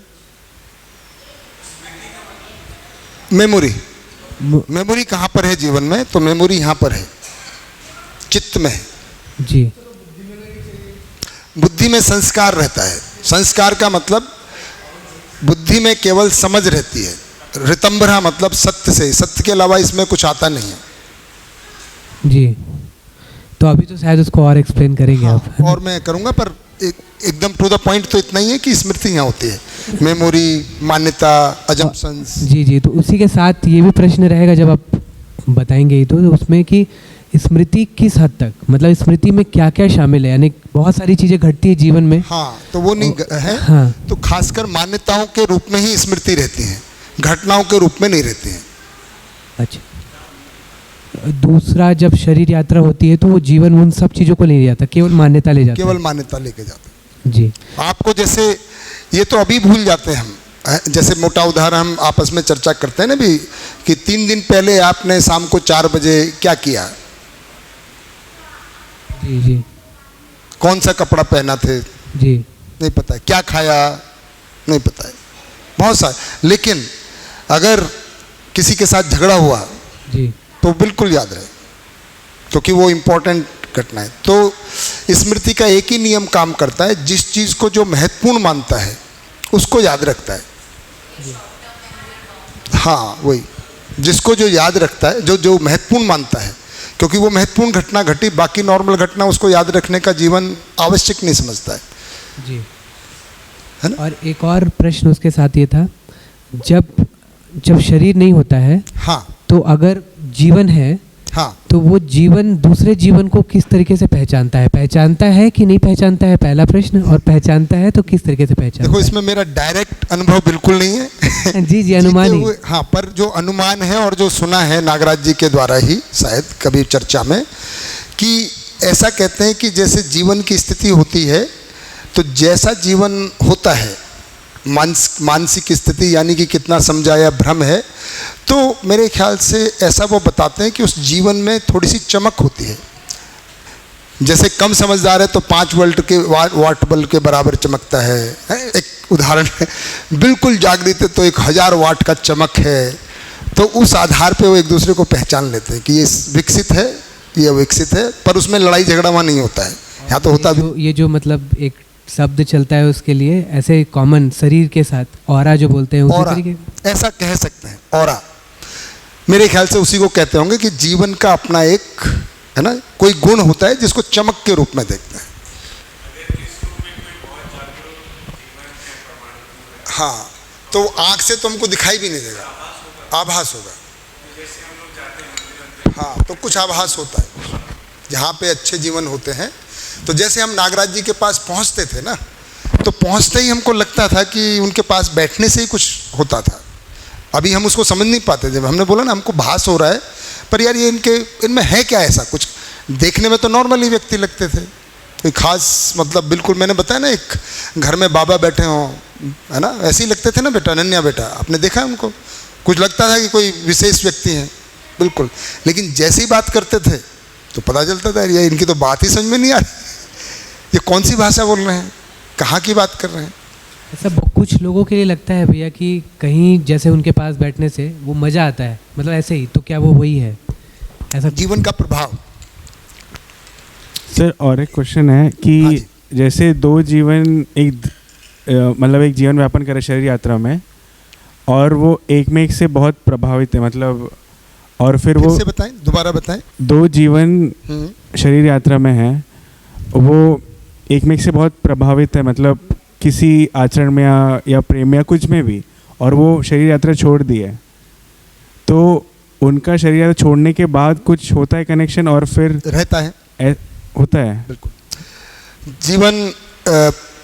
ये बात परसों भी पूछी थी कभी भी, कि उसका जो ऑर्डर रहता है ना, कि कैसे किस आधार पे वो दूसरी शरीर यात्रा को प्रारंभ करता है, उसका एक मोटा ऑर्डर है। अगेन मोटे ऑर्डर एक अलग बात है और डिटेलिंग अलग बात है। तो अगर उसको ब्रॉडली देखेंगे तो पहले जो भी जीवन छोड़ता है अपने घर परिवार में ही आना चाहता है, क्योंकि आसक्ति वहीं है, उसी को अपना माना रहता है। उसको लगता है कि इनमें ही मैं सुखी रहूँगा, उन्हीं के साथ एक कंफर्ट डेवलप हो जाता है। अगर वहाँ जगह नहीं मिलती है तो कुटुंब में आना चाहता है। कुटुंब मतलब एक्सटेंडेड फैमिली, चाचा ताऊ बुआ मामा नासी, वहाँ भी नहीं है तो फिर गांव या मोहल्ला या कस्बा देखता है, शहर देखता है, राज्य देखता है, देश देखता है। नहीं, मैं बोल रहा हूँ जैसे जो जुड़वा लोग पैदा हो जाते हैं, जो जुड़वा, हाँ, तो वो दो जीवन एक साथ शरीर छोड़ दिए और एक फिर साथ आना एक साथ आ गए। हाँ, ऐसा भी हो सकता है। तो वो जो दो जीवन जो एक साथ आए हैं उनका भी कुछ पहले रिलेशन होगा, इसलिए इस हो सकता है शरीर यात्रा में भी उनको साथ में ही रहना है ऐसा। हाँ, एक ये भी कहते हैं कि माँ या बाप जीवन को सेलेक्ट नहीं करते, जीवन माँ बाप को सेलेक्ट करता है। ऐसा भी नेचुरली वही स्वीकार करता है कि हाँ इनके यहाँ रहना मुझे ठीक लगेगा, है ना। तो लेकिन मैंने कहा भ्रमित में ये इतना स्पष्ट नहीं रहता है, प्रवृत्तियों के आधार पे चला जाता है। मतलब जैसे आज हम चुने कि भी आज शाम को किन के घर जाना है, तो यार आज शाम को ना मैं तय हो गया है कि चंद्रशेखर भाई के साथ कॉफ़ी पीऊँगा, आज नहीं कल, है ना। तो ये तय हो गया, ये बिल्कुल चयन हुआ। अभी बात करेंगे, अब जीवन है तो क्रियाएं तो होंगी, पर वो इतनी स्पष्ट नहीं होती हैं। वो इतनी ऐसे होती हैं जैसे सोते हुए आप बच्चे को पानी पिला दें, आपको पता है कि इसने खाना खाया था और पानी नहीं पिया है, और बच्चा कहे मैंने तो पानी पिया ही नहीं। या आप सोते सोते मच्छर मार दें और आपको केवल लहूलुहान हाथ को देखेंगे आप कि आपसे किसी का मर्डर हो गया है, पर आपने किया है ऐसा नहीं कह पाएंगे, हुआ आपसे ही है। इतना फर्क रहता है। उस समय जो चुनता है उस समय की चयन क्रिया लगभग ऐसी है। एक उदाहरण के रूप में अगर देखेंगे, आपको ठंड लगी, है ना, और आपके पास चादर थी और आपने ओढ़ ली, पर आप ही ने ओढ़ी है, पर आपको भी नहीं पता है कि मैंने कब ओढ़ ली। मतलब उस वक्त ये अवेयरनेस बाद में जब हम पैदा हो जाते तब समझ लेते हैं, पर अगर मानव है तो हम अवेयर है कि कहाँ जा रहे हैं। हाँ, उतना बिल्कुल हल्का, जैसे आपने कर लिया है ना, तो चैन क्रिया ही हुई ना, वो भी सोते हुए हुई, लेकिन है ना। तो अगर ऐसा है तो मैं इसको परचेसिव में रखता हूँ, जीवन क्रियाओं को, जीवन की स्थिति को, सोता हुआ, जगा हुआ, है ना, बेहोश, मृत, है ना। भीलवाड़ा में रखा था, कई सारे में। तो अगर उसमें डिटेल में कभी देखना हो तो यूट्यूब पे होगा ही, है ना, कहीं तो पड़ा होगा। भीलवाड़ा वाला आजकल आ रहा है, उसको देख सकते हैं। अगर किसी को बहुत डिटेल में इनको देखना है कि क्या फ़र्क है, जगे हुए कैसे होते हैं, तो मैं इसको परिचय शिविर का भाग मान के अभी, लेकिन नॉर्मली क्या होते हैं उनकी बात करते हैं। और कोई मुद्दा? सबका हो गया शेयरिंग? कुलदीप भैया, क्योंकि आप वहाँ पहुँच गए, आप सचिन भाई की जगह पहुँच गए, बढ़िया, बताइए। कल का जो रहा था सेशन पूरा, उसमें एक तो भैया रहस्य मुक्ति हो रही है, मतलब रहस्य मुक्ति है। मानव व्यवहार दर्शन का 17वां चैप्टर है रहस्य मुक्ति। अगर आपने नहीं पढ़ा है तो नागराज जी ने इसको बोला ही है, उसका नाम ही है रहस्य मुक्ति जी, लिबरेशन फ्रॉम मिस्ट्री। तो एक तो वो हो रहा है, क्योंकि गठनपूर्ण परमाणु को कल भी हम देख रहे थे, तो ऐसा विचार में आ रहा था कि यार हमारा ऐसा डिजाइन है क्या, मतलब ऐसे है क्या। तो पहले तो कुछ और सोच रखा था, मतलब ऐसे मरना हुआ तो जो है चीज़ है, तो वो उससे बहुत मतलब एकदम रिलीफ में लगा। हाँ, और रिलीफ के ऊपर अब जॉय। हाँ, और खुशी भी है बिल्कुल। और दूसरा ये भी आ रहा है कि जैसा भैया ने भी पहले बताया था कि मतलब ऐसा आ रहा है कि समझ रहे हैं, हाँ ठीक है, यहाँ पे कुछ ऐसा लग रहा है कि ये चीज़ मान लो अभी कुछ ध्यान में नहीं आ रही, तो ऐसा लग रहा है कि कोई बात नहीं, तो ठीक है, मतलब अपन गठनपूर्ण है ना, आराम से समझ लेंगे धीरे धीरे करके ऐसा। तो ये भी एक तरह का अंदर से एक भाव प्रकट हो रहा है। और फिर अपने अंदर भी काफ़ी सारी चीज़ें हैं जिनको भी देखने का थोड़ा सा ऐसा लग रहा है कि यार मैं ऐसा सोचता हूँ, तो ऐसा ही बार बार क्यों सोच रहा हूँ मैं, इसका क्या कारण है, क्या चीज़ें हैं उसका, तो उधर भी थोड़ा सा ध्यान जा रहा है। तो बहुत बढ़िया, थैंक यू, बहुत बढ़िया। और कोई बच्चे दोबारा भी किसी को कुछ कहना हो तो कोई दिक्कत नहीं है, पर आगे बढ़ें अब। संकेत भैया इजाज़त, बढ़ जाएं आगे। दामोदर भैया, नारायण भैया कहाँ हैं? आप सब तो परमानेंट मेंबर है ना। आगे बढ़ते हैं। तो आज हमारा टॉपिक है जीवन क्रिया, है ना। तो हम इसको, टाइम हो गया हमारा मतलब आपने पूछा था समय क्या है, ये हो गया। मात्रा आकार आयतन हो गया। जीवन क्रिया जो पुराने है ना, जो एक्स्ट्रा रखने वाला है, ये वैसे परिचय शिविर में होता है, पर फिर से एक बार करते हैं। तो फंडामेंटली कल की बात से, प्रफुल्ल भाई की बात से शुरू करेंगे जीवन क्रिया तक पहुंचने के लिए, कि उन्होंने जो कहा था कि एक जिज्ञासा बनी थी कि भाई ये जड़ का जीवन क्रिया की बात कर रहे हैं, तो जड़ के नियमों का क्यों नहीं पालन करता है। यहाँ से हो ना, ये तो बाकी एटम में न्यूक्लियस होता है, इसमें एक ही है न्यूक्लियस में, बाकी सब में इसका डबल होता है, तो ये अलग है। तो कॉन्फ़िगरेशन, मैंने ये बताया कि किसी भाव को प्रकट होने के लिए अस्तित्व में कॉन्फ़िगरेशन बनता है। तो भाव हैं शाश्वत हमेशा से एग्जिस्टेंस में। धरती पर प्रकट होने के लिए रचनाएं बनती हैं। विज्ञान थोड़ा ये मानता है कि गलती से या रैंडम से स्ट्रक्चर बन गया और उससे कुछ प्रकट होने लग गया, है ना।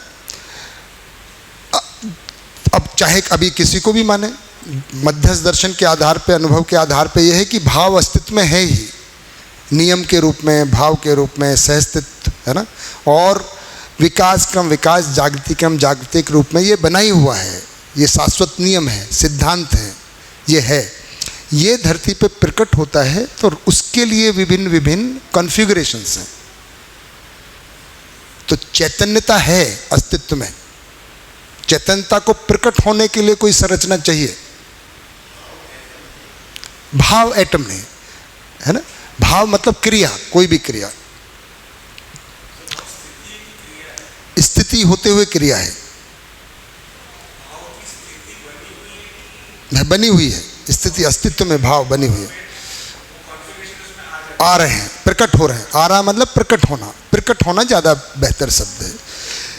लेकिन वही कॉम्बिनेशन से अलग अलग क्रिया संभव है। उसका एक उदाहरण अभी पहले देखते हैं, ताकि इसके प्रति और थोड़ा सा तर्क लगा रहे हैं। अभी अभी साक्षात्कार या देखना तो स्वयं में ही होगा कि भाई मैं जीवन हूँ, पर कैसे कॉम्बिनेशन बदल जाने से चीज़ें बदल जाती हैं। तो एक तो हमने देखा एटम के आधार पे कि वही एटम के अंश अगर एक केंद्र में और एक बीच में करे तो एक अलग तरह का आचरण को प्रदर्शित करता है। वो दो आ जाएं, H2 हो गया, ऑक्सीजन का साथ आ जाए तो क्या बन जाता है? पानी, H2O। और लेकिन दूसरा ऑक्सीजन आ जाए, H2O2 बन जाए तो जहर, है ना, हाइड्रोजन पेरोक्साइड हो जाता है।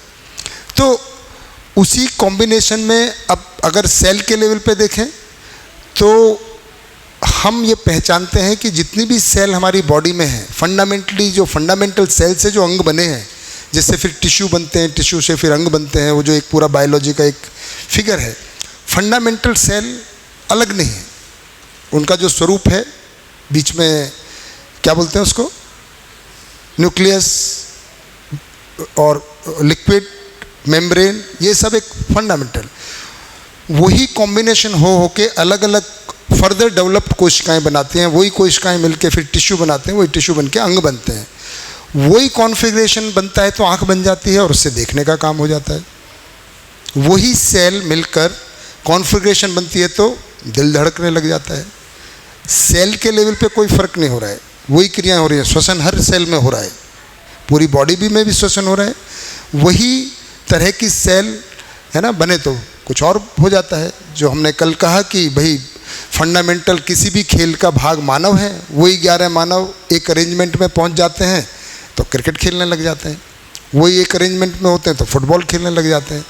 तो अरेंजमेंट, फंडामेंटल बिल्डिंग ब्लॉक एक ही है। तो फंडामेंटल बिल्डिंग ब्लॉक तो एग्जिस्टेंस का परमाणु ही है, अंश है, अंश से परमाणु, परमाणु से अणु, यही है।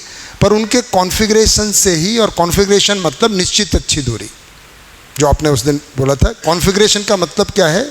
अंशों का, परमाणुओं का, जो भी आगे की रचनाएं, सबका एक अच्छी निश्चित दूरी में आ जाना।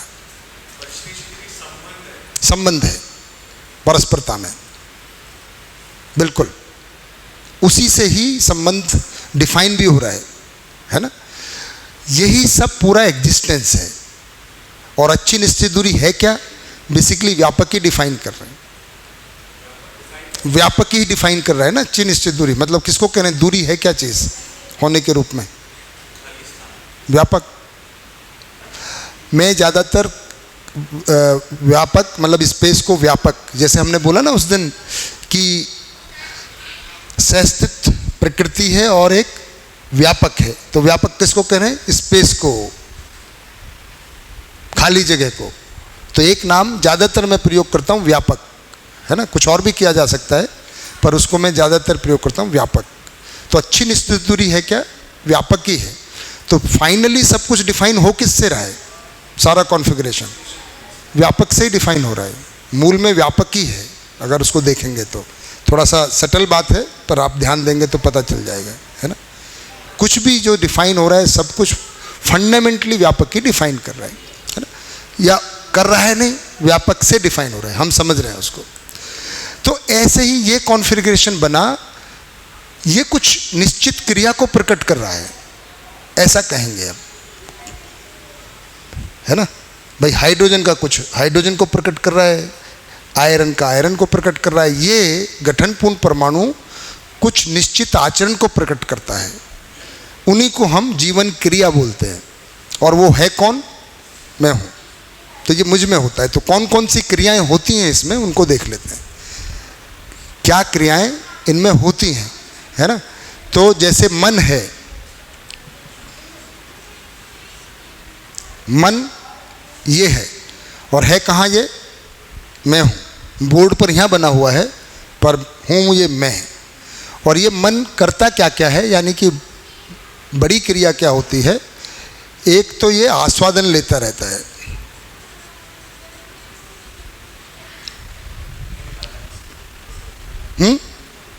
आस्वादन मतलब, आस्वादन मतलब क्या बोल रहे हैं? सुख की अपेक्षा या सुख की अनुभूति। आस्वादन मतलब या तो सुख की अपेक्षा में रहता है ना, या कोई क्रिया से सुख को अनुभूत महसूस करता है, ऐसा नहीं, उसको आस्वादन कह रहे हैं। आस्वादन 3 तरह से होता है।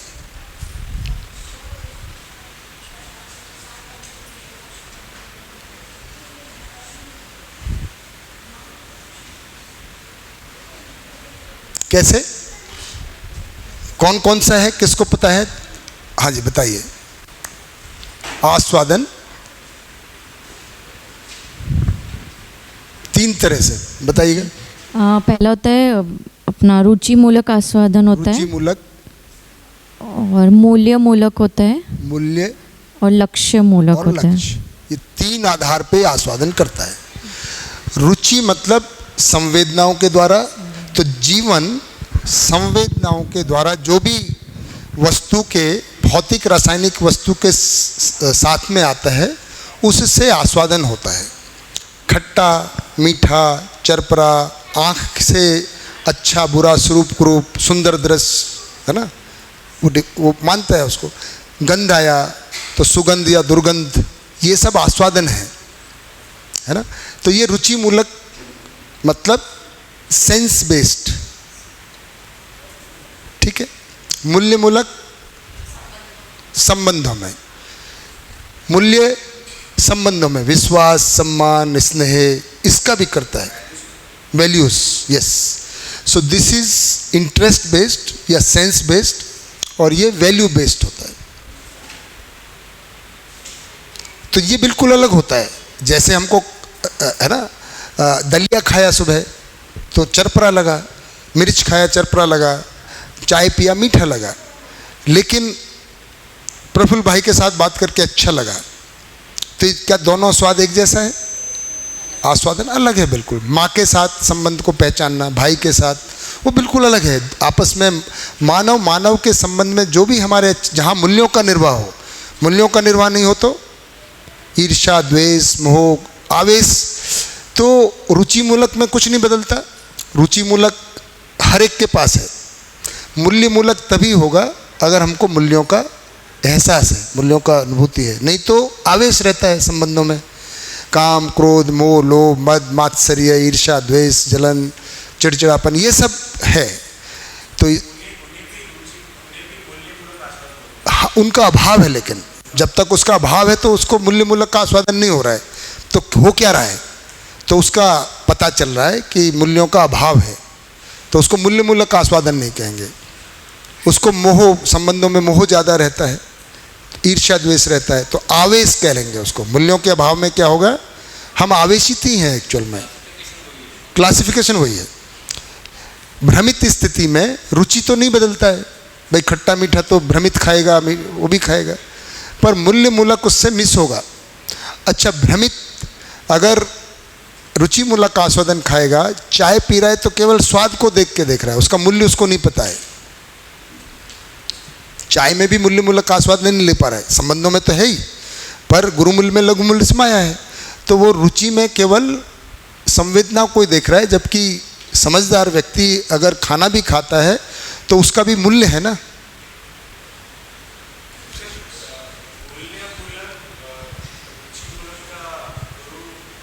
हाँ, ये गुरु मूल्य है। ये क्षणिक सुख है, ये दीर्घ सुख है, ये छोटा है, ये उससे बड़ा है, और ये इससे बड़ा है। तो ये इसमें समा जाता है और ये दोनों इसमें समा जाते हैं। तो जिसको लक्ष्य मूलक का आस्वादन आता है वो मूल्य मूलक और रुचि मूलक तो होगा ही, पर जिसको केवल रुचि मूलक हो रहा है उसको मूल्य मूलक हो ऐसा नहीं होगा।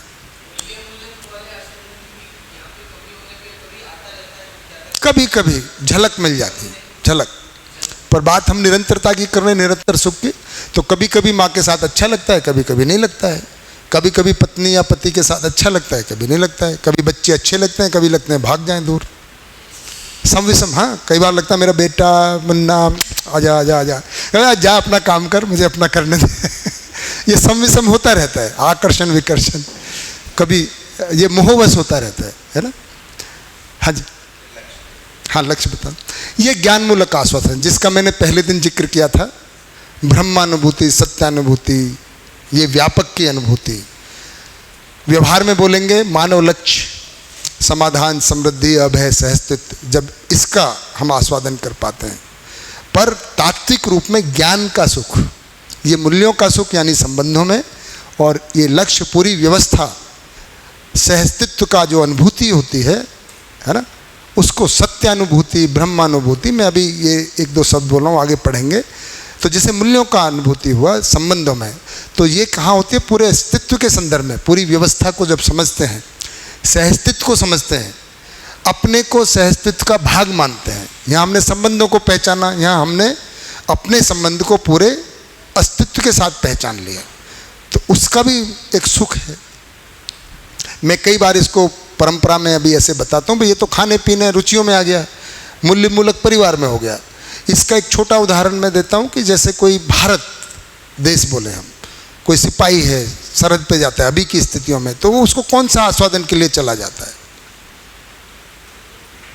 कोई गौरव, कोई एक देश के प्रति कुछ बड़ी व्यवस्था को पहचाना ना उसने अपने। पर इसका मतलब ये थोड़ी कि उसने परिवार को छोड़ दिया, परिवार उसमें समाया ही है। तो ये जो सुख है, ये ज्ञान का सुख है, समाधान का सुख है और ब्रह्म की अनुभूति, व्यापक की अनुभूति, सत्य की अनुभूति का सुख है।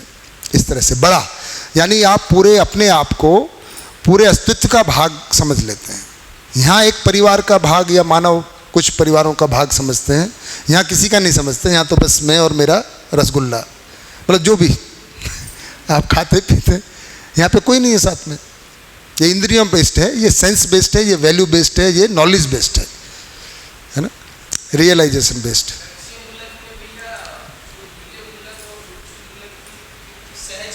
हो वो तो होती ही है, बिल्कुल बिल्कुल बिल्कुल होता ही है, मतलब वो बहुत सहज है, मतलब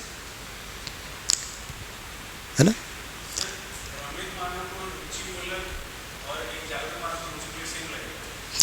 अलग लगेगा क्योंकि ये केवल रुचि में रह रहा है। और जैसे मैं उदाहरण बता देता हूँ, बढ़िया आपने पूछा है ना। आप एक दुकान से लड्डू खरीदें और उसको खाएं। आप हॉस्टल में रहते हैं, है ना, और आपका मन किया कि भाई लड्डू खाना है, और आपने दुकान से लड्डू किसी के भी आटे के, बेसन के खाए। तभी आपके गांव से या शहर से कोई व्यक्ति आता है और एक डब्बा छोड़ के जाता है, बोलते हैं आपके माताजी ने ये भेजे हैं, और वहाँ पे भी लड्डू निकलते हैं। अब उस लड्डू को खाएं। उस लड्डू में भी संबंध का भाव आ गया है, मतलब लड्डू में नहीं आया है, आया आपके अंदर ही है। तो रुचि मूलक बदला कि नहीं बदला? वही तो मैं कह रहा हूँ। हाँ, इसीलिए मैं कह रहा हूँ, तो जब मूल्य के साथ ये होता है तो ये बदल गया ना, ये भी अलग ही लगेगा एकदम है।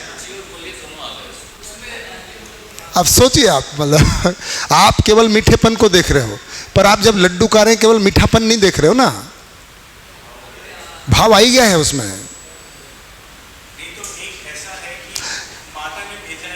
हाँ हाँ हाँ हाँ हाँ,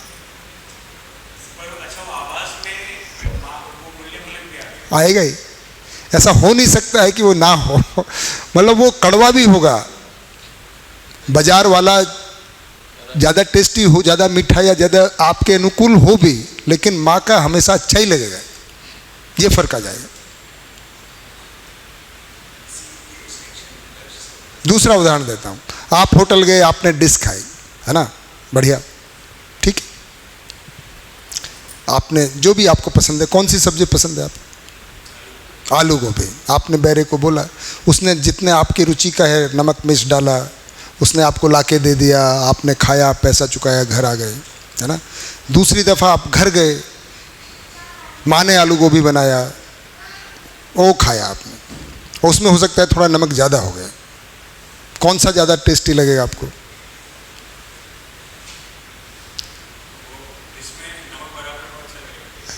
सोचिएगा।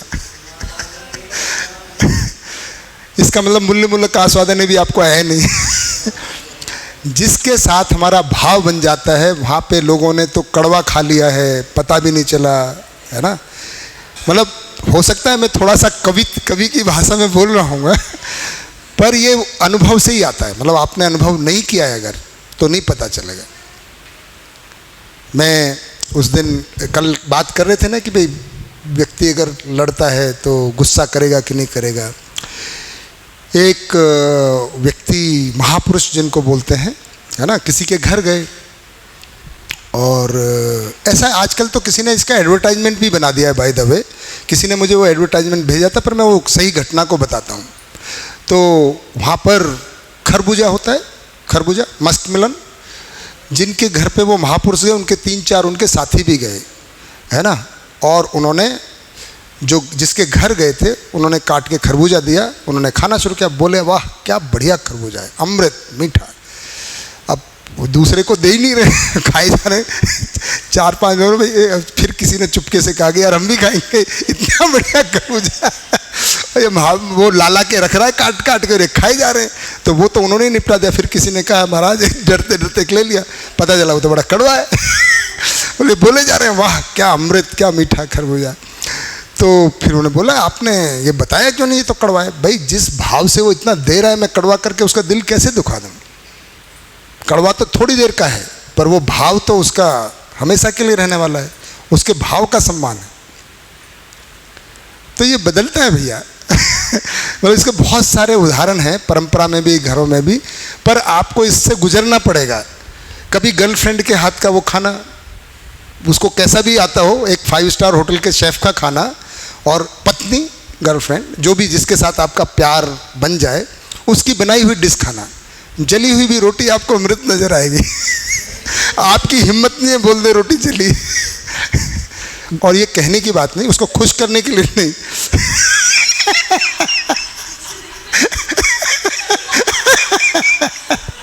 क्या हुआ जी?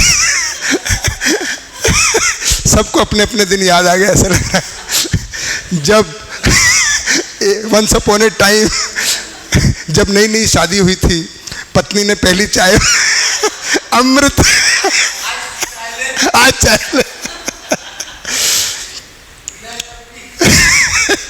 तो मूल्य मूलक के साथ में जो रुचि मूलक होता है बदल जाता है, क्योंकि स्वाद लेने वाला जीवन है। आप स्वाद को वस्तु में देख रहे हो, जबकि स्वाद लेने वाला कौन है? तो जीवन की स्थिति बदल गई इसलिए वो अलग लग रहा है, वस्तु नहीं बदल गई। आप स्वाद को कहाँ देख रहे हो? लड्डू में। स्वाद लड्डू में नहीं है, स्वाद जीवन कर रहा है। ये फर्क है। आप जो देख रहे हो ना नमक में मिर्च में, वहाँ नहीं है स्वाद।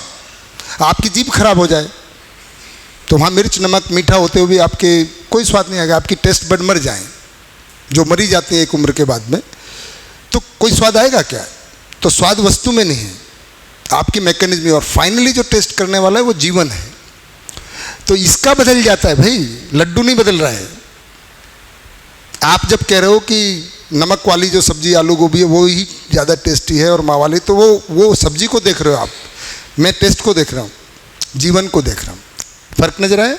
तो वहाँ की बात नहीं करें, आस्वादन करने वाला जीवन है, वो बदल गया है मूल्य के साथ में, इसकी स्थिति बदल गई है। इसी तरह से जब लक्ष्य मूलक आस्वादन आ जाता है तो ये बाकी सब छोटी मोटी चीज़ें, नमक मिर्च तो गायब ही हो जाता है ना। हाँ, माइक थोड़ा माइक लें।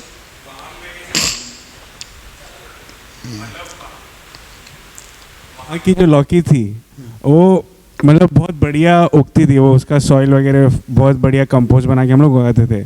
और वो लक्ष्य ये था कि हम लोग एक व्यवस्था पर्माकल्चर करके एक वो है, उसको फॉलो करके उगाते थे। तो वही सस्टेनेबल लिविंग करके ऐसा है उसका फिलॉसफी। तो उसका जब लौकी का सब्जी खाए तो उसमें लक्ष्य का आस्वादन, वो स्वाद आया कि नहीं आया ज़्यादा? हाँ, तो वो बहुत बड़ी। और आज समझ में आ गया, गर्लफ्रेंड से नहीं आया। नहीं, आज वो केला भी खाए थे हम लोग वहाँ गए थे, तो वहाँ पे भी लक्ष्य मूलक का आस्वादन आया। मतलब मुझे अभी इससे ऐसा समझा।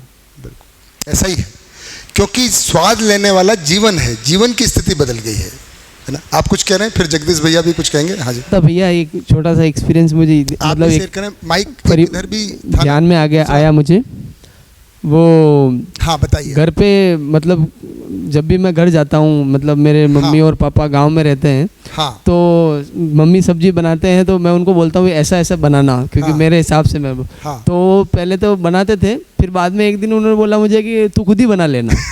तो मैंने कहा ठीक है, मैं खुद ही बना लूँगा। तो मैं मेरा क्लास करके आया और तब तक जैसे मम्मी ने बना दी थी सब्जी, तो मैंने खाया और मैंने बोला मम्मी सब्जी तो बहुत अच्छी बनी है। तो क्योंकि मैं ज़्यादातर उनको ये बोलता था कि मम्मी सब्जी में ये कमी है, ऐसा करके उस दिन मतलब उन दिनों मैंने उनको बोलना ऐसा बोलता था कि सब्जी अच्छी बनी, तो बोले कि मम्मी तो सब्जी हमेशा अच्छी बनाती है, तुम लोगों को अच्छी नहीं लगती। मतलब उन्होंने ऐसा बोला कि मम्मियाँ मतलब जो मदर जो है वो सब्जी तो अच्छी बनाती है, तुमको अच्छी, मतलब कौन मम्मी ये चाहेगी कि सब्जी खराब बने। सही बात। तो वो बात मुझे बहुत एकदम से उसमें लगा कि आज तू बदल गया है, मम्मी तो रोज वही है सब्जी जो है। तो हमारे में जो परिवर्तन आता है ना, वही चीज़ है ना, जैसे मैंने बताया वही सड़क वही गाड़ी, हमको गाड़ी चलानी नहीं आती तो सारी दुनिया दुश्मन, कुछ मज़ा नहीं है ना। जैसे हमको चलानी आ गई वही सड़क वही गाड़ी, हम चलो लॉन्ग ड्राइव पे चलते है ना एकदम ऐसा ही है, अपने में ही परिवर्तन होता है। तो ये कब होता है, पर 3 तरह का आस्वादन संभव है। हाँ जी जगदीश भाई कुछ बात तो पकड़ आ रही है लेकिन थोड़ा डाउट है। हाँ कोई बात। अभी वो जो स्वाद का है खुद का है, मान लीजिए मैं खा रहा हूँ, यहीं का एग्जांपल ले लेता हूँ, खा रहा हूँ खाना, मान लीजिए मैं घर का खाना खा रहा हूँ, अगर वो गलत ठीक नहीं बना है, अगर ठीक नहीं बना है तो बोलना गलत है क्या? लक्ष्य मैं समझ गया हूँ, मूल का लक्ष्य समझ गया हूँ। और आप कह रहे हैं कि अगर मैं पूरा बात रख देता हूँ। अच्छा पूरा कर दीजिए। तो अगर वो गलत है, नमक ज़्यादा है या मिर्ची ज़्यादा है, वो बोलना गलत है, भले ही उनके ऊपर वो क्रोध या द्वेष का भाव नहीं है, जो है वो बता रहा हूँ। और तीसरा लक्ष्य भाव वाला मेरे को पकड़ में नहीं आया था, जब ये प्रफुल्ल भाई एग्जाम्पल दे रहे तो मुझे समझ में आया। यहाँ जो खाना बनता है उसका लक्ष्य अलग है, होटल वाला खाना नहीं, यहाँ पे एक मर्यादा से बनती है खाना। अगर मान लीजिए उसमें थोड़ा ठीक नहीं बना कभी, राइट, तो उसको पॉइंट आउट करना गलत है क्या? भले ही मेरा लक्ष्य मुझे पता है, मैं उसके लिए नहीं आया हूँ, खाने के लिए नहीं आया हूँ इधर, और वो भी मेरे को खिलाने के लिए नहीं आए हैं, एक बड़ी लक्ष्य से हम काम कर रहे हैं। लेकिन वहाँ जो अगर खाना ठीक नहीं है, कुछ भी एक दिन या कुछ एक चटनी में, एक सब्जी में, वो बोलने मात्र से मनुष्य गलत हो जाता है क्या? हो गया आपका क्वेश्चन, ठीक हो गया। हो गया। तो देखिए आप कह रहे हैं, चलो पहले जवाब दीजिए फिर। जैसे मैं अपने घर की एक्सपीरियंस लेता हूँ, जैसे हाँ, कि कई बार ऐसा हो जाता है कि नमक कम हो गया, या मिर्च ज़्यादा हो गई, या कुछ कमियाँ हो सकती है सब्जी में बोल दी, रोटी में बोल दीजिए। तो लेकिन मैं भाव देखता हूँ कि एटलीस्ट इस समय पे मुझे खाना बना के मुझे दिया गया, ताकि मैं अपने कार्य व्यवहार में जो भागीदारी करने जाना चाह रहा हूँ वो समय पे जा पाऊँ। तो मैं उस बड़े लक्ष्य को देखता हूँ कि उन्होंने अपना जो समय था वो इसके लिए निकाला और मुझे ये खाना बना के परोसा। ठीक है, कुछ कमियां हो सकती है, बट मेरे न्यूट्रिएंट्स जो मुझे मिल रहे हैं वो मुझे मिल रहे हैं, ताकि मैं सक्सेसफुली अपनी जो है भागीदारी निपटना पाऊँ। तो बताते कैसे, बताते हैं कि नहीं बताते? उनका जो क्वेश्चन, मैं कई बार नहीं बताता हूँ और मुझे लगता है कि वो खुद ही कई बार बोल देते कि हाँ है कि कम है, ज़्यादा है, तो मैं हमेशा यही जवाब देता हूँ कि मेरे हिसाब से ठीक है। हाँ मेरे हिसाब से ठीक है, बढ़िया एकदम, इतना ही जवाब देता हूँ कि मेरे हिसाब से ठीक है, बहुत बढ़िया, मुझे कम ज़्यादा नहीं लग रहा। नहीं लगता। तो जगदीश भाई जो भैया ने बताया, इन्होंने जवाब दे दिया, पर मैं आपसे थोड़ा एक्सरसाइज कराऊंगा। आप ही की पत्नी है, खाना दिया आपको और नमक ज़्यादा हुआ है, एक समय में आप में अभी मूल्य का आस्वादन नहीं है, तो कैसे ध्यान बताओगे, किस तरह से बताओगे? नहीं, कैसे बता के बताओ। ये आपकी पत्नी है पीछे, अब इनको बताओ कि भाई अभी मूल्य का आस्वादन नहीं है, और ये बता दो उनको। मैं ज़्यादा नहीं बताऊंगा, पहले खा के देख लो कैसा है। है ना? अब आपका मूल्य का आस्वादन नहीं है, अब आपका प्रेम है इनके साथ, अब कैसे बताओगे?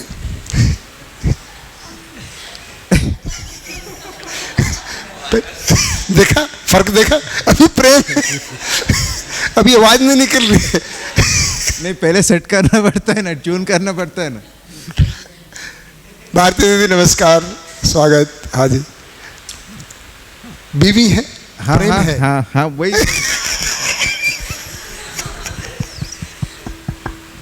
सब्जी तो ठीक बनी है, शायद नमक थोड़ा कम है। हाँ, बदल गया ना। वाह। तो ध्यान आकर्षण बदलेगा। बताना नहीं बताना मुद्दा नहीं है, पर बताने का तरीका बदल जाता है। यहाँ पे तुमको कुछ आता नहीं है, माँ बाप ने कुछ सिखाया कि नहीं? मतलब मैं बताता हूँ लोग कैसे बताते हैं, है ना। मैं उसका उदाहरण बताता हूँ। जब तक मूल्य मूलक का आस्वादन नहीं है और नमक मिर्च ज़्यादा, जब देखो रोज रोज किसी दिन मिर्च कम, किसी दिन नमक कम, घर वालों ने कुछ सिखाया कि नहीं सिखाया है? ऐसा होता है कि नहीं होता है? ऐसा ही बोलता है। और दूसरी बार में अगर मूल्य मूलक है, यार सब्जी तो अक्सर आप अच्छी बनाते हैं, बहुत बढ़िया बनाते हैं, न्यूट्रिशन भी है, कभी कभी आज देख लेना थोड़ा खा के वो भी कहते अच्छा नमक ज़्यादा पड़ गया क्या आज, ओहो हो मैंने डबल बार तो नहीं डाल दिया। झगड़ा नहीं होता है, संवाद होता है। अपना भाव बदल ही देता है। वैसा ही और अगर एक का भाव अगर चेंज होता है तो दूसरा फिर वो दूसरा उसका कैसे भी बोला है? चेंज। हाँ नहीं मेरे नहीं सिखाया, तुम्हारी अम्मा ने सिखाया खाना। खुद बना लो, ऐसा ही है तो हमसे नहीं बनता, जाओ लो भाड़ में जाओ। ऐसे होता है, बनाते है नहीं, बैठे बैठे रहते हो, बस बात बनाते रहते हो। कभी बना के देखा है क्या? उधर से भी ऐसा ही आएगा, आप बोल के देखो ऐसा। तो ये फर्क होता है। मूल्य मूलक का आस्वादन के साथ बताना नहीं बताना मुद्दा नहीं है। हाँ, लक्ष्य वाला तो इन्होंने बता ही दिया। हाँ, तो भी आप उनको बता सकते हो कि सबसे अच्छा बताने का तरीका यह है कि अगर हमको आता है तो हम भागीदारी करते हैं मुख्य रूप से। लक्ष्य मूलक, हाँ है, हाँ लक्ष्य मूलक आस्वादन का मतलब होता है मैं जिम्मेदारी लेता हूँ कि चीज़ें ठीक हों, दूसरों को बताना नहीं। तो मैं सीखता हूँ पहले कि भाई कैसे ठीक, मतलब हो सकता है दूसरे को नहीं आता है तो उनको समझाया जाए, उनको बताने से भी क्या होगा। तो लक्ष्य में हमारा और दृष्टि बदल जाता है कि सही चीज़ें कैसे हों। तो हम ये समझ लेते हैं अच्छा इनका ना थोड़ा सा ये है, तो हम उनके साथ में जाके बताते हैं, सहयोग करते हैं कि देखो है ना ये गड़बड़ हो रहा है कुछ, है ना, तो इसको ऐसे ठीक किया जाए। तो और तरीका बदलता है।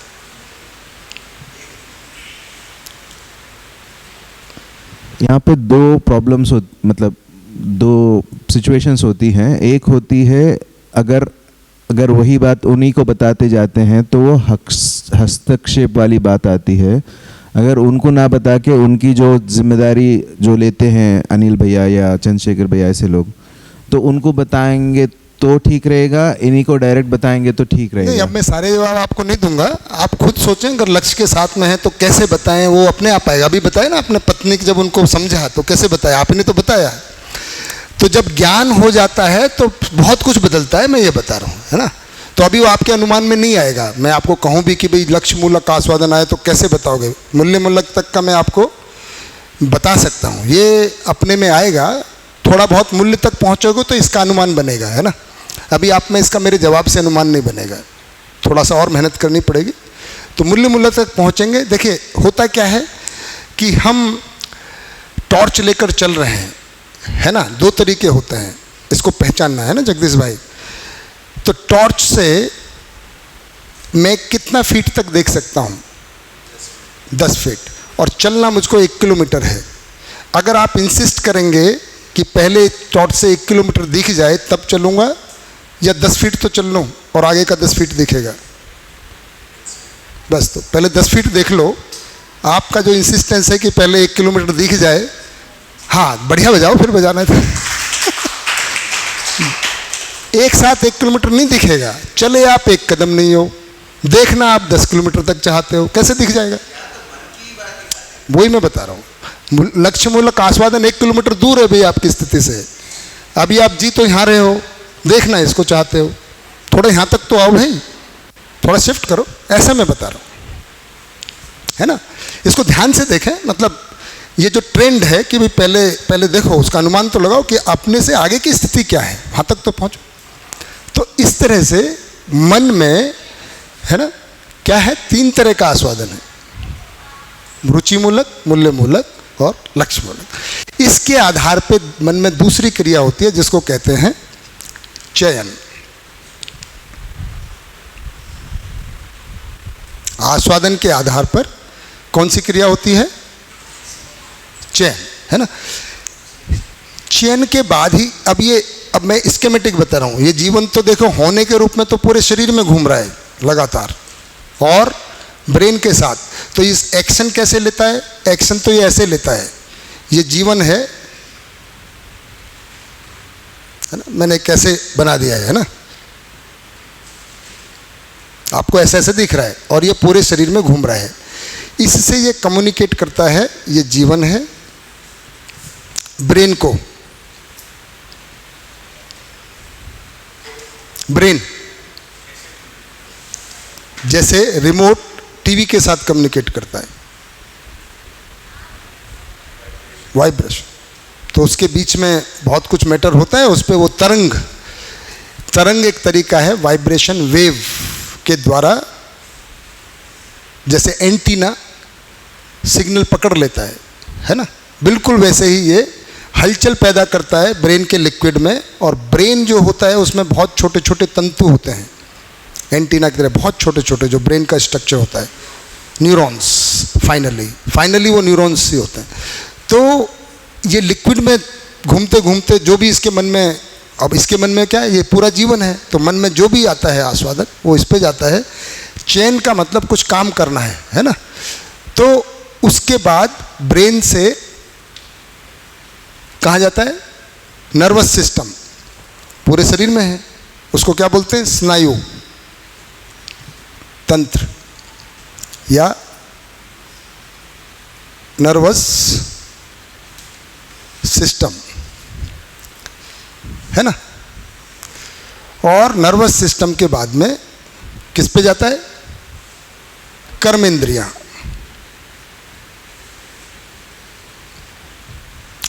ये हुआ जब जीवन शरीर से कोई काम कराता है, कोई चीज को ग्रहण करता है, तो बस एक्शन दूसरा बन जाता है, एक ही रहता है। ये ज्ञानेंद्रियां अगर यहाँ लिख दें, है ना,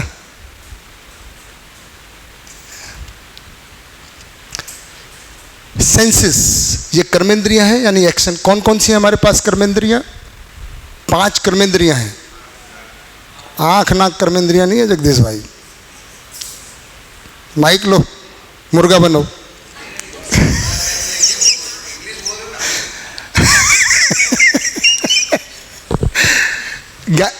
कर्मेंद्रियों की इंग्लिश क्या है?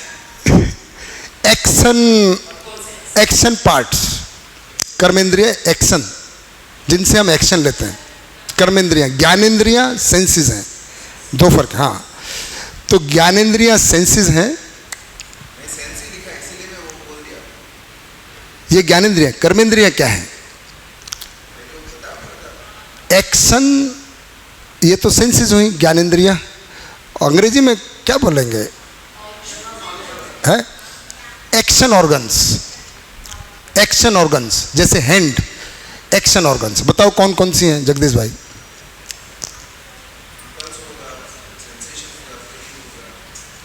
शुभ्रांशु भाई कौन सी हैं एक्शन ऑर्गन्स? हाथ, पैर, सुनिए, मुंह, जीभ और हाँ विसर्जन अंग। एक्सक्रेशन जहाँ से करते हैं वो जननेंद्रिया है ना, और हाथ, पैर और जीभ से बोलते हैं। तो ये हो गई एक्शन बॉडी। तो ये करने के लिए आप जितना भी काम करते हैं, चेन के बाद में एक्शन जाएगा ब्रेन को, ब्रेन से नर्वस सिस्टम को, नर्वस सिस्टम से। तो मुझे ये पेन बंद करना है। देखिए क्या हो रहा है, मुझे लगा कि अब मुझे लिखना नहीं है, पहले मुझ में ये चेन हुआ, जैसे ही चेन हुआ इसको बंद करना है। मैंने इसको किसको एक्शन दिया? जीवन ने ब्रेन को, ब्रेन ने नर्वस सिस्टम को, नर्वस सिस्टम ने यहाँ, और ये मुझे लगा लिखना है, तो यहाँ चेन हुआ, लिखना है।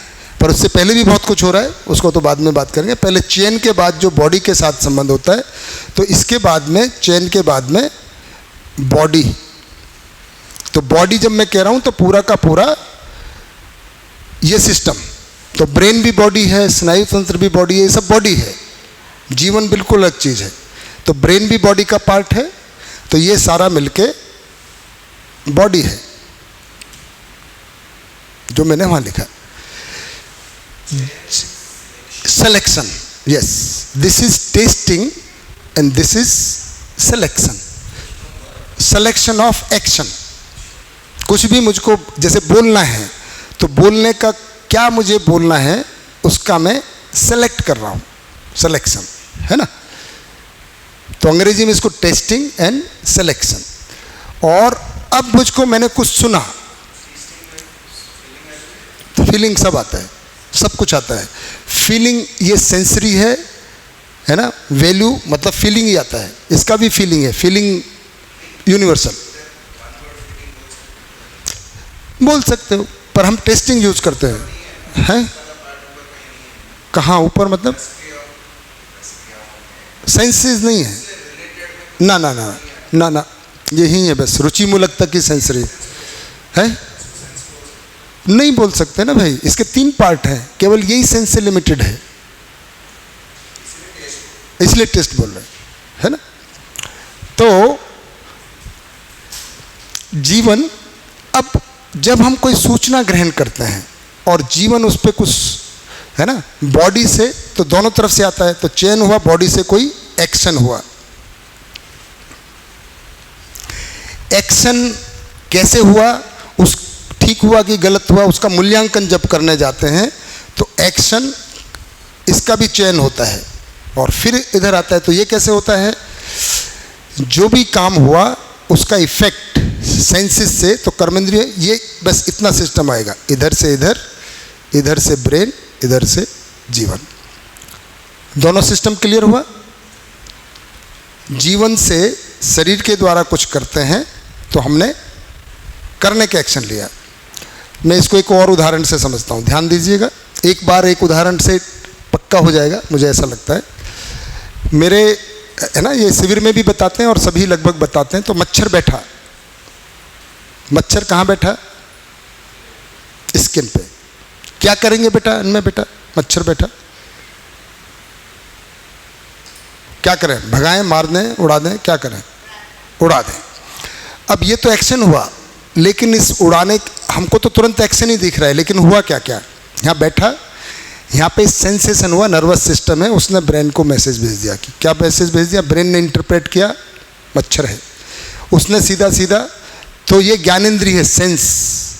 तो ज्ञानेंद्रिय कौन कौन सी है, ज्ञानेंद्रिय तो पता ही है ना, आँख, कान, जीभ दोनों का काम करता है। कर्मेंद्रिय भी है जीभ और ज्ञानेंद्रिय भी है, जीभ डुअल रोल में रहता है ना, 2 पोर्टफोलियो हैं उसके पास। तो उसने सीधा सीधा नर्वस सिस्टम से ब्रेन को मैसेज दिया, ब्रेन ने जीवन को दे दिया, जीवन ने यहाँ गया मच्छर, चैन आ गया कि भाई ये तो क्या किया जाए, अब उसको निर्णय लेना है। तो तुरंत यहाँ से क्रिया हुई। कैसा टेस्टिंग है ये, रुचि मूलक, मूल्य मूलक तो है नहीं कुछ, रुचि है, अच्छा है या बेकार है। रुचि का मतलब इतना है, सेंसेस को ठीक नहीं लग रहा है, ये काटेगा। लेकिन केवल इतना नहीं है, ये विश्लेषण भी करता है। तो अगली क्रिया होती है, अब इसी से बात करते चले जाते हैं। ये जो एग्जाम्पल है, फिर आपका चाय वाला भी ले लेंगे, है ना, पर पहले क्रिया। अब ये वृत्ति का रोल शुरू होता है। मन ने तो बता दिया कि ये देखो ठीक नहीं लग रहा है ना, सेंसेस को ठीक नहीं लग रहा है, रुचि मूलक आस्वादन ठीक नहीं आ रहा है, रुचिकर नहीं है, मच्छर का बैठना रुचिकर नहीं है। क्या करेंगे, विश्लेषण करेगा, देखो ये बैठा है, काट सकता है, कितनी जल्दी काटेगा, कब का बैठा हुआ है। तो ये क्रिया होती है विश्लेषण।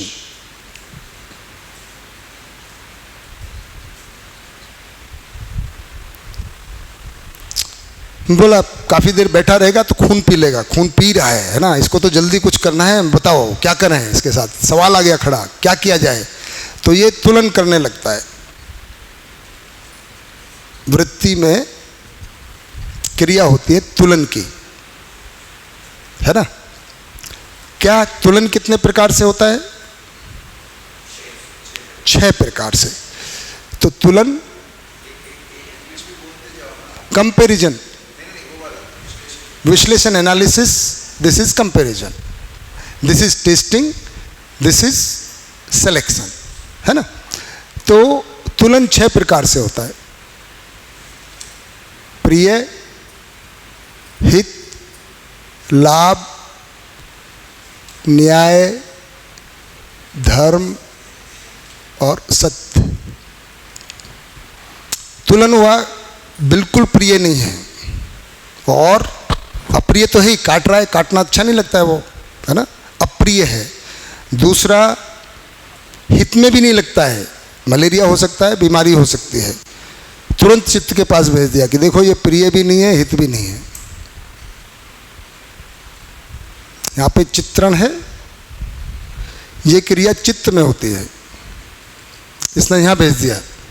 तो ये साइकिल, अब ये जीवन में, यहाँ तक जीवन हो गया, अब जीवन में चला गया, है ना। तो सेंस से, नर्वस सिस्टम से, ब्रेन से जीवन, जीवन में चैन, मन में, मन से वृत्ति, वृत्ति से चित्त। चित्त बोलेगा मान्यता। चित्त में क्या होता है? मान्यता। अब चित्त की मान्यता काम आएगी। मच्छर है ना, मार दो नहीं, मतलब वो अगर ये चित्त में मान्यता है कि जीव है, जीवों पर दया करो, तो एक तरह का डिसीजन भेजेगा। अगर, है ना, जीवों पर दया करो तो उड़ाने का डिसीजन देगा कि भाई इसको उड़ाना है ना। तो चलो यही वाला ले लेते हैं जो इन्होंने बोला है। तो ये बोलेगा जीवों पे दया करो, है, हाँ, तो इसको तो भाई उतारो। तो ये बोलेगा ठीक है ना। ठीक नहीं है, मेरे भी स्वीकृति है, जो आपने बोला है ये प्रिय है ना, पर इसको मारना नहीं है, इसको उड़ाना है। ठीक है, इसने, चित्रण ने वापस तुरंत भेज दिया कि मारने में प्रिय ही है, कोई दिक्कत, उड़ाने हैं, उड़ाना प्रिय ही है ना, और हित में ही है, कुछ नुकसान नहीं होगा इसमें, उड़ा दो।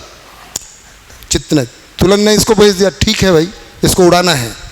वृत्ति, अब कैसे उड़ाना है, यहाँ पे ये तय हो रहा है विश्लेषण में, कब उड़ाएं, कैसे उड़ाएं, हाथ से उड़ाएं कि ऐसे उड़ाएं, ये चयन, ये तो विश्लेषण होगा। कितनी हवा भरें, अब मुंह में कितनी हवा भरें, हाथ से उड़ाना है तो कितना उठाएं, ये सब कहाँ हुआ, यहाँ हुआ, विश्लेषण हुआ। उसने फिर यहाँ भेज दिया, अच्छा लगेगा, अगर उड़ा दोगे तो ठीक लगेगा, ये जो काटा वाटा हो रहा है ये हट जाएगा, उड़ा दो, मारना नहीं है ना, ऐसा। चयन हुआ, हवा यहाँ भर ली गई मुंह में, सेंस। अब देखो, मैं तो एक सीक्वेंस बता रहा हूँ, इस बीच में 4-5 हो गए हैं, तब तक हवा भर भी गई है। ये विश्लेषण हुआ, तब तक सेंसेस को वापस आ गया, हवा भर ली भी गई है। इसने कहा उड़ाओ, इसने चयन किया, और इसने, किसने, जीवन ने ब्रेन को, ब्रेन ने नर्वस सिस्टम को, नर्वस सिस्टम ने मुंह को। इसके होने में मैंने केवल 2 बताए, लेकिन कम से कम ये क्रिया मच्छर बैठने से उड़ाने तक 25 बार कम से कम होती है। इधर से इधर, इधर, मतलब हवा भर गई ना बीच में, हवा भरने का भी चयन हुआ। यह हाथ उठने जा रहा है, उड़ाया नहीं अभी, उसके उड़ने तक हाथ के उठाने में भी कितना उठाना है, कितने जोर से उठाना है, या हवा भरनी है तो कितना उठाना है, अगर मारने का निर्णय लिया होता तो कितनी जोर से मारना है। तो ये सब जीवन में घटित होता है। यहाँ तक दिखता है केवल कर्मेंद्रियों के द्वारा कि आप पैर से, हाथ से, है ना, जीभ से कुछ कर रहे हैं, कर्मेंद्रियों के द्वारा कुछ काम हो रहा है। अच्छा, 2 डाउट है। पहले तो चित्रण का वर्ड इमेजिनेशन है, विजुअलाइजेशन है, इमेजिनेशन, विजुअलाइजेशन, या इंटरप्रिटेशन है? नहीं, इमेजिनेशन, इंटरप्रिटेशन, इंटरप्रिटेशन तो ये सब कर रहा है, ये सारा इंटरप्रिटेशन ही हो रहा है यहाँ पे। लेकिन इंटरप्रिटेशन शुरू उधर से हुआ, तो इंटरप्रिटेशन बोल सकते हैं? नहीं बोल सकते, इसको मान्यता यहाँ पर है, मान्यता के आधार पे तुलन, विश्लेषण, चयन, ये सारा इंटरप्रिटेशन जो शब्द है ये सारा मिलके ही हो रहा है। नहीं, मान्यता को इंटरप्रेट उसी ने किया, तो इंटरप्रिटेशन उधर ही शुरू हुआ ना? नहीं, ये तो मान्यता इंटरप्रेट नहीं, मान्यता है यहाँ पर। तो चित्रण को हम या तो इमेज बोलेंगे, या विजुअलाइजेशन बोलेंगे, या इमेजिंग बोलेंगे। ठीक है। मानता इज बिलीफ, यस, अजम्पशन या belief. Belief is very close to that, कि बिलीफ यहाँ पर है। हाँ जी सर, अगर हम लोग अभी यहाँ पे, ठीक है, मतलब एक जंगल में है, जंगल में मच्छर बहुत होते हैं, हाँ, है ना, हम लोग गए, तो मच्छरदानी लेके जाना पड़ेगा ऐसा। नहीं, मच्छर जाली नहीं, मच्छर बैठा हाथ पे। हाँ, बताइए। मतलब मैं कॉन्टेक्स्ट में देख रहा हूँ एक। हाँ, तो उस वक्त अभी मैं आप जंगल में गए, वहाँ पे बहुत मच्छर है, ऐसा हाँ, स्टेट बता रहा हूँ। तो पर मैं नॉर्मली जब रहता हूँ, ऐसा कर लें इसको रख लें क्योंकि उनका काम हो जाए चाय वाला। चाय के बाद क्योंकि ये थोड़ा चलेगा आज जीवन क्रिया को अच्छे से देख लेंगे। संकेत भैया, हमने अस्तित्व दर्शन ज्ञान को निपटा दिया है, ठीक है, जीवन का भी काफ़ी हो गया। आज जीवन क्रिया और कल से मानवतापूर्ण आचरण हो जाएगा भैया, परसों तक। चलिए चाय पी के आते हैं, 11:30 है ना।